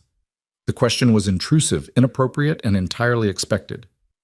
Caleb felt Elena tense beside him. "The kind that's none of yours," he said evenly. "Now, Caleb, No need to be hostile. We're all just concerned. Are you? Elena turned to face Hughes fully. Because I don't recall much concern when my daughter and I were being auctioned in the town square. I don't recall concern when we were sleeping in a boarding house with debts we couldn't pay. The concern seems to have materialized rather suddenly. Hughes had the grace to look uncomfortable. That was an unfortunate situation. But this, whatever this arrangement is, it raises questions.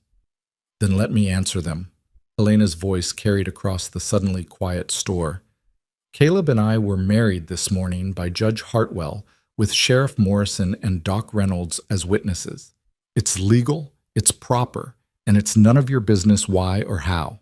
If you have concerns about my welfare, you can rest easy. I'm exactly where I choose to be. The silence that followed was absolute. Even Mrs. Patterson's hand stilled on the flour sack. Well, Hughes cleared his throat. I suppose congratulations are in order then. You can keep your congratulations, Caleb said. We'll just take our supplies and be on our way. They loaded the wagon in tense silence, the town's eyes following every movement. Caleb helped Elena up to the seat, lifted Ivy beside her, and climbed up himself. He was reaching for the reins when a voice called out, Caleb, wait! Doc Reynolds approached the wagon, moving with the careful deliberation of an old man who'd learned to conserve energy. He looked up at Elena with professional assessment. Mrs. Mercer, when are you due? 6 weeks, maybe 8. And you're planning to deliver at the ranch? Elena's jaw set. I don't have much choice. You have a choice. You could come stay in town. I have a room above my office. Clean, private. I could monitor the pregnancy, be there when labor starts. That's kind of you, Elena said. But I'll manage at the ranch. With all respect, childbirth isn't something you manage. It's something you survive. Reynolds' voice was gentle, but firm, especially after a difficult pregnancy. Those false labor pains you had, they're a warning. Your body's under stress. How did you... Elena stopped, looked at Caleb. I told him, Caleb said. After the wedding, asked his advice. Something flashed across Elena's face. Not anger, but something more complicated. You had no right. I had every right. You're my wife now. Your health is my concern. The words came out harder than he'd intended. He softened his voice. Elena, please. At least consider it. I'm not leaving the ranch. Then let me come to you, Reynolds said. 2 weeks before your due date, I'll ride out. Stay until the baby comes. That way you're at home, but you're not alone. Elena looked between them, calculation visible in her eyes. This was help. But help came with debt, with obligation, with the risk of being beholden. What would you charge for that? She asked. Nothing. Reynolds held up a hand before she could protest. Before you argue, let me explain. I've been a doctor for 40 years. I've delivered hundreds of babies, and I've lost patients I shouldn't have lost because they were too proud or too poor to ask for help. If you'll let me do my job, that's payment enough. I don't accept charity. It's not charity, it's medicine. There's a difference. He looked at Caleb. Talk to your wife. Make her see reason. He walked away before either could respond, leaving them with a decision that felt like a trap, no matter which way they chose. Caleb clicked his tongue, and the horses moved forward. They left Salvation Creek behind, the town's judgment hanging in the air like smoke. For a long time, no one spoke. Then Ivy's small voice broke the silence. Does this mean I should call Mr. Mercer Papa? Elena's breath caught. Caleb felt the weight of the question settle on his shoulders. You can call me whatever feels right, he said carefully. Mr. Mercer, Caleb, or nothing at all. I'm not trying to replace your father, Ivy. I couldn't if I tried. But you're married to Mama now. That makes you my papa, doesn't it? In the eyes of the law, yes. But family is more than law. He glanced at the small girl between them. Your real father was a good man who loved you. I'm just the man who's here now, trying to do right by you and your mama. That's all. Ivy considered this with that unnerving seriousness. I think I'll call you Caleb. Papa feels like it belongs to someone else. Is that okay? That's more than okay. Elena was silent, her face turned away toward the passing landscape. But Caleb saw her wipe her eyes, saw the subtle shake of her shoulders. Grief and relief tangled together, too complicated to separate. The ranch appeared like a refuge, the broken building suddenly looking less desolate and more like home. Caleb pulled the wagon up to the house and began unloading supplies. Elena climbed down carefully, one hand on her belly, and stopped him with a touch to his arm. "Thank you," she said quietly, "for what you said to Ivy about her father. It was the truth. Truth isn't always kind. You made it kind." She paused. "And about Doc Reynolds, I'll think about it, having him here for the birth. I won't promise anything, but I'll consider it. That's all I'm asking." They stood there in the yard, newly married, still strangers in so many ways. Then Ivy called from the house, something about General and apples, and the moment broke. The days that followed established a new pattern. They were married now, legally bound, but the practical reality changed less than Caleb had expected. Elena still slept in the main bedroom. Caleb still took the barn. They still moved around each other carefully, negotiating space and boundaries and the strange new weight of commitment. But small things shifted. Elena started calling him by his first name instead of Mr. Mercer. He found himself eating dinner at the house more often, the three of them sharing the table in companionable silence. Ivy began asking him questions about ranch work, about horses, about the land, not as a stranger, but as someone who belonged. And the town's reaction, which Caleb had braced for, came in whispers and sideways glances rather than direct confrontation. People gave them a wide berth when they came for supplies. Conversations died when they entered a room, but no one challenged them openly. The marriage had done exactly what it was supposed to do, provided a legal shield against judgment, even if it couldn't stop the judgment itself. 2 weeks after the wedding, Grant Ward returned. Caleb was mending fence when he saw the dust cloud. Multiple riders this time. 3 horses. Grant in the lead, flanked by 2 men Caleb didn't recognize. They had the look of hired muscle, city men playing at frontier roughness. Caleb set down his tools and walked to meet them. Elena emerged from the house, drying her hands on her apron. Ivy stayed on the porch, watching. Grant dismounted with theatrical precision, his movements designed to convey authority. "Mr. Mercer, I heard the most interesting news in town." "I bet you did." "Married. How convenient." Grant's smile was cold. "How very, very convenient. Tell me, did you discuss this arrangement before or after you purchased her?" "Watch your mouth." Caleb's voice was quiet, dangerous. "Or what? You'll assault me in front of witnesses again?" Grant gestured to his companions. "These are colleagues from Denver, Mr. Patterson and Mr. Cole. They're here to document the living conditions, the suitability of the environment for raising children." "Document all you want. Then get off my property." "I'm afraid it's not that simple anymore." Grant pulled papers from his jacket. "I've filed a petition with the territorial court challenging the validity of your marriage. The timing is suspicious, the circumstances questionable. A rushed ceremony immediately after I raised concerns about my sister-in-law's welfare? It reeks of coercion." "I wasn't coerced." Elena stepped forward, positioning herself beside Caleb. "I married Caleb of my own free will. Judge Hartwell verified that. Sheriff Morrison witnessed it. Under duress. Financial desperation. The threat of losing your children." Grant's voice was smooth, practiced. "Legal. Those aren't conditions that support free choice, Elena. Any judge would see that. Any judge would see a man harassing his brother's widow." Caleb met Grant's eyes. "You've got no standing here. The marriage is legal. Your petition will fail." "Perhaps. Or perhaps the court will look at a pregnant woman living in isolation with a known recluse, a man with documented mental instability following his wife's death, and decide the children would be better served elsewhere." Grant's expression was triumphant. "I'm not claiming the children out of malice, Mr. Mercer. I'm claiming them out of concern, legitimate, documentable concern." "You're claiming them out of pride," Elena said, "because you can't stand that I chose freedom over your control. I'm claiming them because that baby you're carrying is a ward, my blood, and I won't stand by while it's raised in poverty and isolation by a man who can barely keep his own land functioning." The words hit their target. Caleb felt them land, felt the truth of his failing ranch, his inadequacy, his inability to provide the kind of life these children deserved. But then Elena spoke, her voice cutting through his spiral.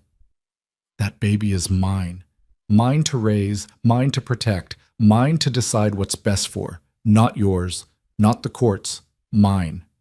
She stepped closer to Grant, fearless despite the difference in their positions. You want to fight? You'll get one. But you won't get my children.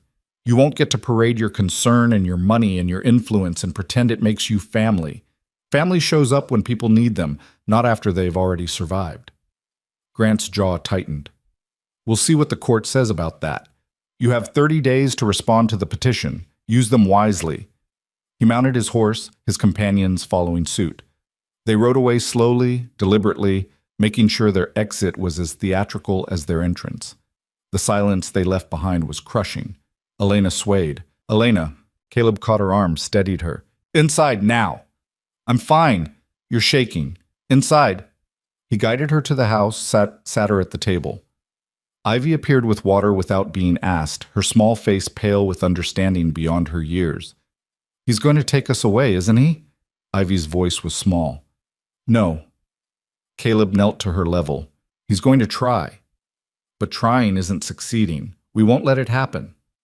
How? Elena's voice was hollow. You heard him. He's got lawyers, documentation, influence. What do we have? Each other. Caleb stood. And the truth. And 30 days to build a case that shows you're exactly where you should be. With a failing rancher on failing land? Elena's laugh was bitter. That's not much of a case, Caleb.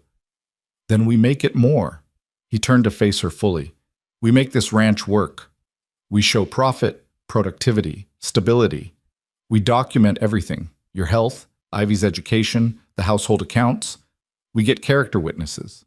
We build a record that proves beyond doubt that you're not here out of desperation, but out of choice. That this isn't the worst option, it's the best one. In 30 days? In however long it takes. He crouched beside her chair. Elena, listen to me. Grant Ward thinks he's already won. Thinks he can intimidate us into surrender or wait us out until Winter proves his point. But he's wrong. He's wrong because he doesn't understand what we are. What are we? Her eyes met his, searching. Survivors. The word came out fierce. We're people who've lost everything and kept going, who've been broken and rebuilt ourselves from scraps, who've stood on auction blocks and in courtrooms and faced down every cruelty the world could offer and still chose to keep breathing.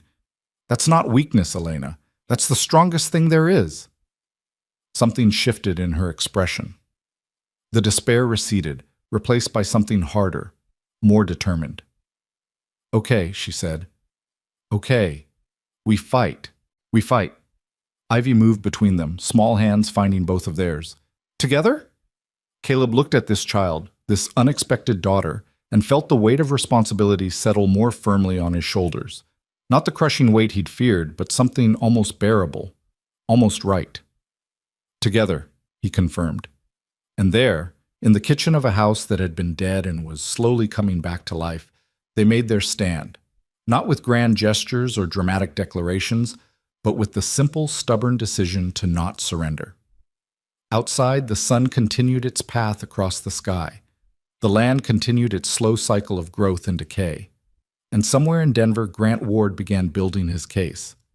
But here on this ranch, 3 people began building something stronger. They began building a family. The work began the next morning before sunrise. Caleb stood in the barn loft watching the house, waiting for the lamp to glow in the kitchen window. When it did, he descended and crossed the yard, entering through the back door for the first time since he'd given Elena the house. She looked up from the stove, surprise flickering across her face. You're early. We've got 30 days to turn this place into something a court can't dismiss. Early's all we've got. He poured himself coffee from the pot she'd made. I need to know everything about your finances. What James left. What you owe. What Grant can use against you. Elena's shoulders stiffened. I don't have much to tell. James died with $47 in debt. The boarding house added another $12. You settled it all when you bought, when you bid. So you're starting at 0. Less than 0. I'm starting at married to a rancher whose land barely sustains 1 person, let alone 4. She turned to face him. Caleb, We can document all we want, but the fundamental truth remains. This ranch is failing, has been for years. Grant's lawyers will tear that apart in minutes. Then we change the truth. He set down his cup. We make the ranch work, really work, show income, productivity, prove we're not just surviving but building something. How? The land's drought damaged, the cattle are gone. You have one horse and no crops worth mentioning. So we start small and build fast. Caleb's mind was already working through possibilities. We've got that south pasture that still holds water. We can run chickens, maybe goats. Low investment, quick return. I've got enough credit in town to buy starter stock. We document every purchase, every egg sold, every penny earned. Chickens and goats won't impress a judge. No, but they'll show initiative, show we're not just sitting here accepting failure. He moved to the window, looking out at his land with new eyes, seeing not what it was, but what it could be. And we fix everything that's broken. The fence, the roof, the well pump. We make this place look like a home that's cared for, not a collection of ruins held together by stubbornness. Elena was quiet for a moment, her hand moving in slow circles over her belly. That's a lot of work for 30 days. Then we work harder than we've ever worked. He turned back to her. I'm not saying it'll be easy. I'm saying it's possible, if we commit to it fully. I'm 8 months pregnant, Caleb. I can't. You can manage the household accounts, document everything, keep records that show careful management, planning, forethought. You can teach Ivy her letters and numbers, show that education's happening. You can write character references, reach out to people who knew you before all this. He crossed to her. You can do what you've been doing, survive with dignity. That's more impressive than any ranch improvement I can make. Something shifted in her expression, not quite hope, but maybe determination. You really think we can do this? I think we don't have a choice, so we might as well believe we can. The sound of small feet on the stairs announced Ivy's arrival. She appeared in the doorway, sleep-rumpled and curious. Why are you here, Caleb? Because we're family now, he said simply, and families eat breakfast together. It was a small thing, a normal thing, but Ivy's face lit up like he'd offered her the world. The days that followed blurred into a rhythm of relentless work.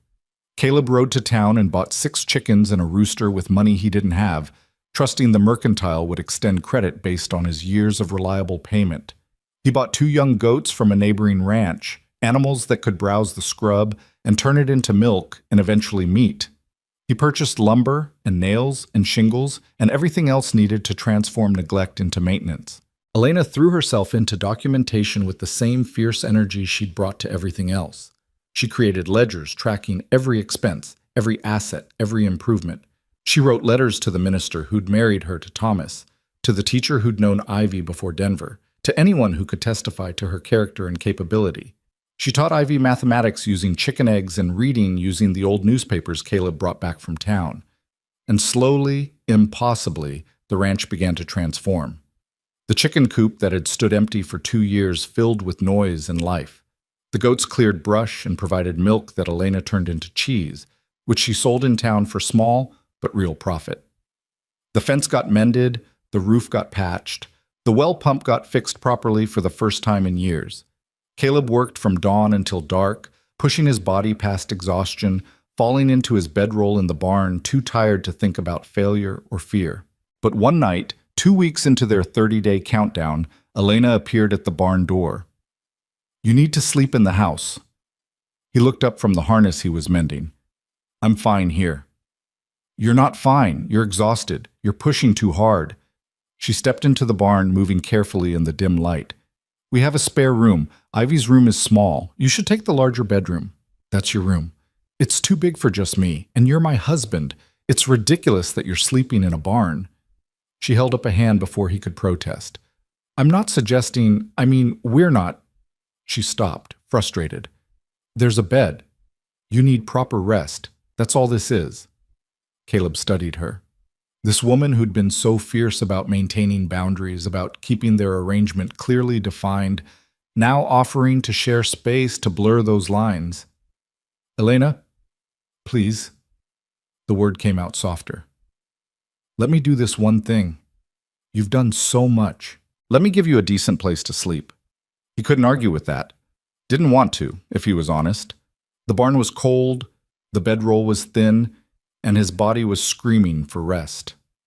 "All right," he said. "Thank you." That night he moved his few belongings into the house. The bedroom Elena had been using was indeed too large for one person.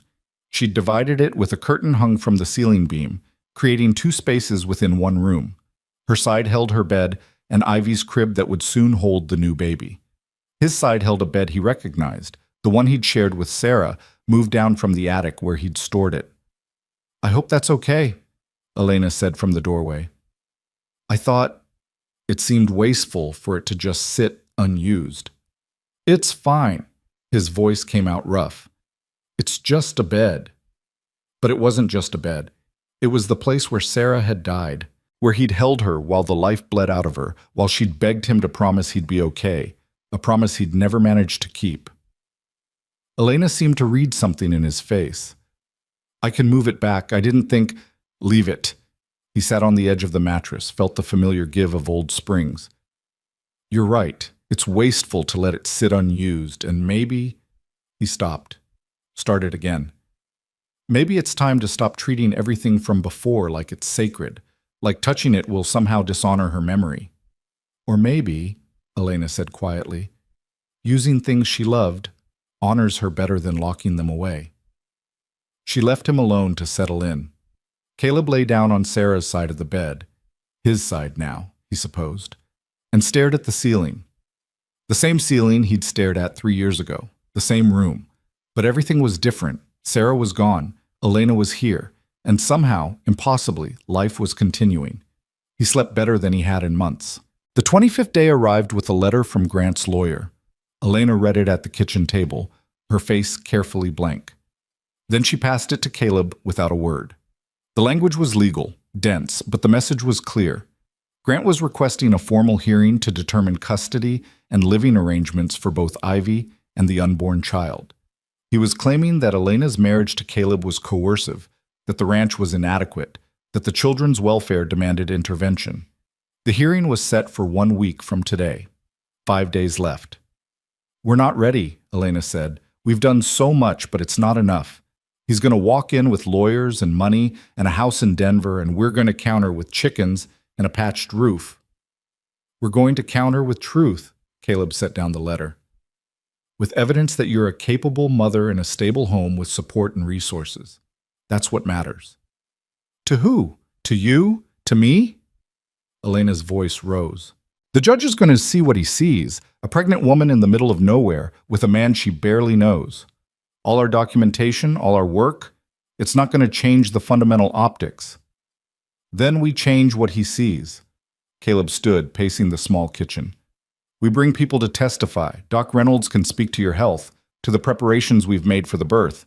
Sheriff Morrison can speak to the legality of the marriage. We can bring the mercantile owner to show our credit, our payments, our reliability.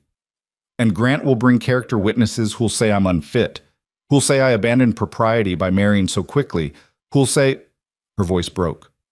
"Who'll say what everyone in this town already thinks, that I sold myself for security." The words hung between them, ugly and honest. Caleb crossed to her, knelt beside her chair. "Look at me." He waited until her eyes met his. "I don't care what this town thinks. I don't care what Grant Ward thinks. The only opinions that matter are yours, mine, and Ivy's. Do you feel secure here?" "Yes." "Do you feel respected?" "Yes." "Do you regret marrying me?" She was quiet for a long moment. "No. I thought I would. I thought it would feel like being owned again, but it doesn't. It feels like—" She paused, searching for words. "Like having an ally. Someone on my side for once." "Then that's what we tell the judge. Not through witnesses or documentation, though we'll bring those too, but through the simple truth that this arrangement works, that we chose it freely and we're making it succeed." He reached up, brushed a strand of hair from her face without thinking. The gesture was intimate, automatic, and they both froze when they realized it. His hand dropped. "Sorry, I didn't mean to." "It's okay."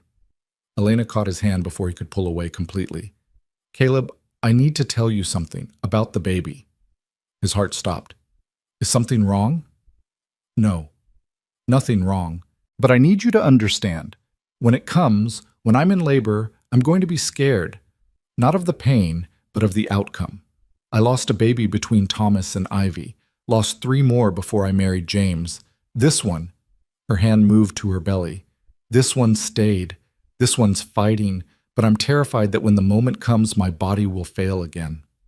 Doc Reynolds will be here. He promised. I know, but I need more than a doctor. I need... She stopped, struggling. I need someone who'll stay, who won't leave if things get bad, who won't give up on me. The weight of what she was asking settled on his shoulders. She was asking him to witness her most vulnerable moment, to see her at her weakest, to stay when staying was hard. She was asking him to do for her what he'd failed to do for Sarah. I'll stay, he said. No matter what happens, Elena, I'll stay. Her eyes searched his face. Promise me. I promise. She nodded, released his hand, and turned back to the letter. Then we have 5 days to prepare. We'd better not waste them.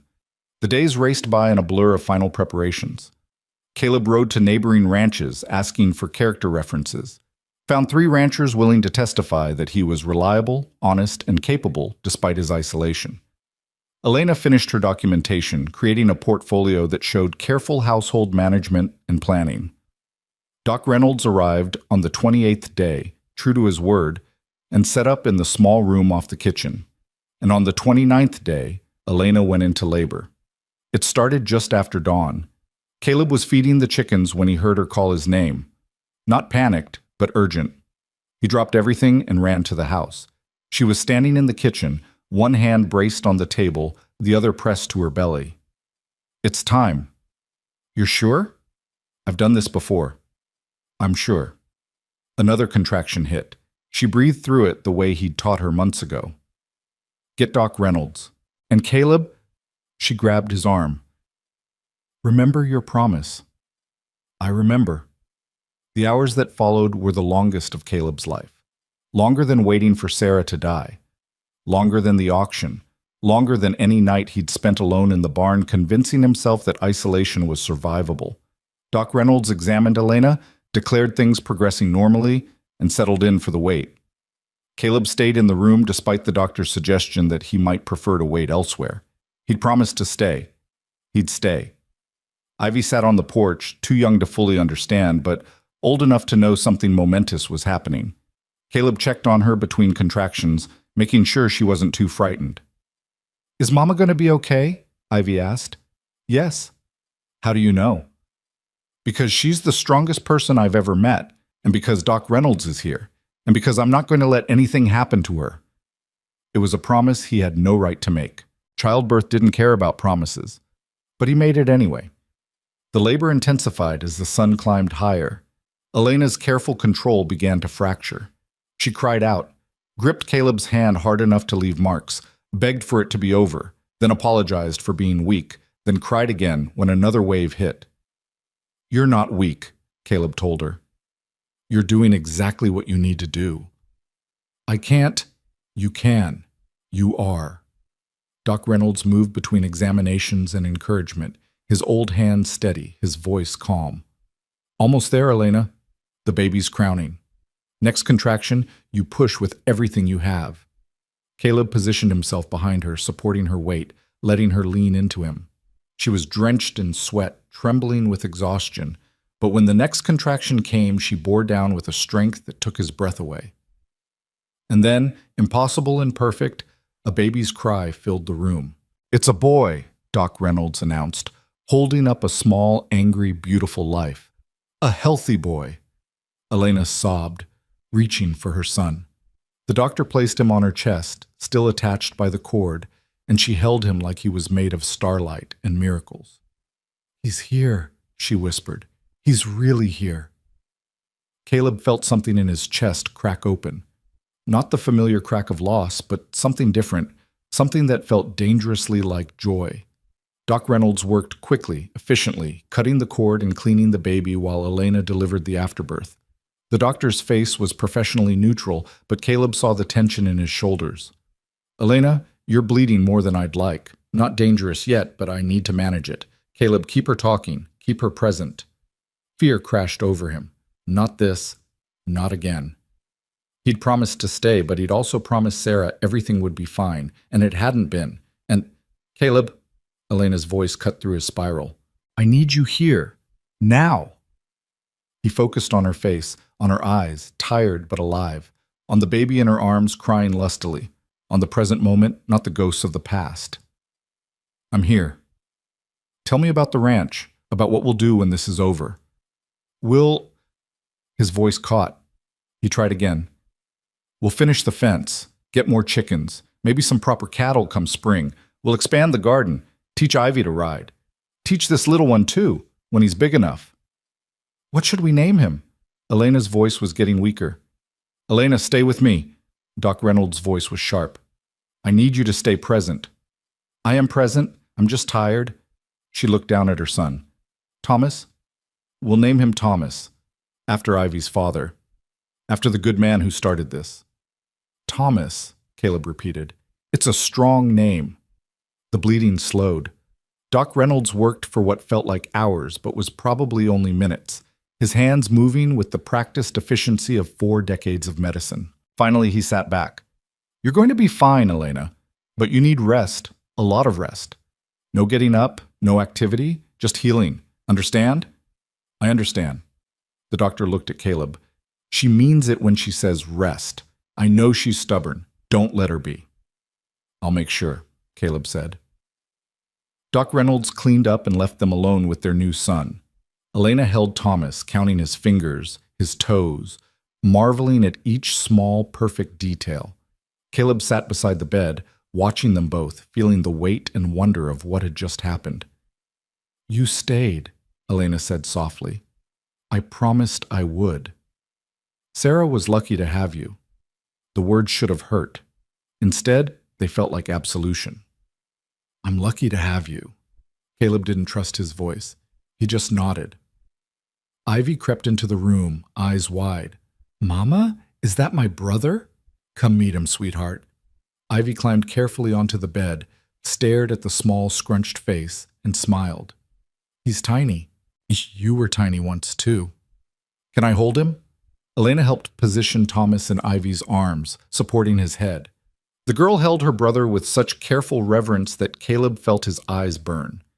This was what family looked like. Not perfection, not the fairy tale, just people loving each other as carefully as they could, building something precious out of broken pieces.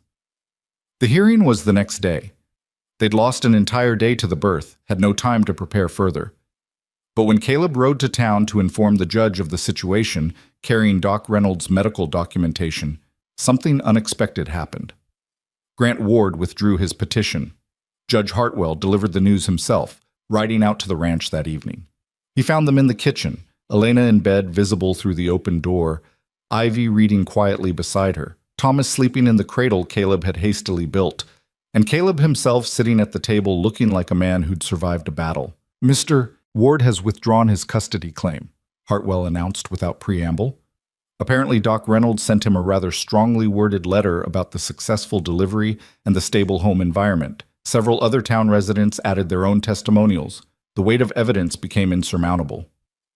So it's over? Elena's voice came from the bedroom. It's over. The marriage stands, the children remain with you, and Mr. Ward has agreed to cease all further legal action. Hartwell pulled out an envelope. He also sent this. Said you'd understand what it means.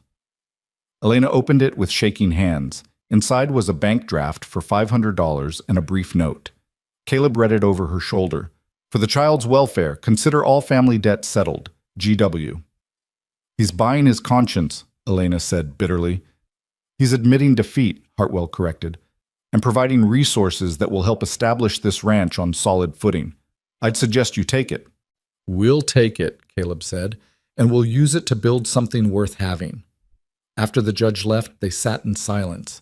The enormity of what they'd accomplished settled over them like snow, quiet, transformative, permanent. We did it, Elena whispered. We actually did it. You did it. You fought for your children and won. We fought together. She looked at him. That was the difference, Caleb. Not the documentation or the ranch improvements or any of it. The difference was that I wasn't alone anymore. Ivy appeared in the doorway, holding a piece of paper. I made something. She held it up. A drawing, done in careful crayon. 4 figures holding hands, a tall man, a woman, a small girl, and a tiny baby. Above them, in Ivy's careful letters, one word: home. It's us, Ivy explained unnecessarily. Our family. Elena's eyes filled with tears. Caleb felt his throat tighten. It's perfect, sweetheart, Elena said. Absolutely perfect. That night, after Ivy had gone to bed, and Thomas was sleeping and Elena was finally resting properly, Caleb sat on the porch watching the stars emerge. The ranch was quiet except for the normal sounds. Chickens settling, goats browsing, the wind through the grass. 6 weeks ago, he'd been a man waiting to die. Alone, broken, convinced that the best he could do was endure until endurance was no longer required. Now he was a husband, a father, in all the ways that mattered, if not biology. A man with people depending on him, trusting him, choosing to stay with him, not out of desperation, but out of something that might, given time, become love. It was terrifying. It was wonderful. The door opened behind him. Elena emerged, moving slowly, wrapped in a shawl against the evening chill. She shouldn't be up, but Caleb had learned when to fight her stubbornness and when to accept it. Couldn't sleep? He asked. Didn't want to. She sat carefully beside him. I wanted to be here, with you, watching our home be peaceful. Our home. Not his, not hers, ours. I never thanked you properly, Elena said, for what you did in that town square, for buying us, for giving us this chance. You've thanked me a dozen times. I know, but I need to say it again. You didn't save us, Caleb. You were right about that. But you gave us the space to save ourselves. You stood between us and the cruelty long enough for us to get our feet under us. That's worth more than gratitude. That's worth everything. They sat in comfortable silence, shoulders nearly touching. Then Elena spoke again, her voice tentative. I know our arrangement was supposed to be practical. Partnership, protection, mutual benefit. And I'm not trying to complicate that or ask for more than we agreed to, but I need you to know, she paused, this hasn't felt practical for a while now. It's felt real.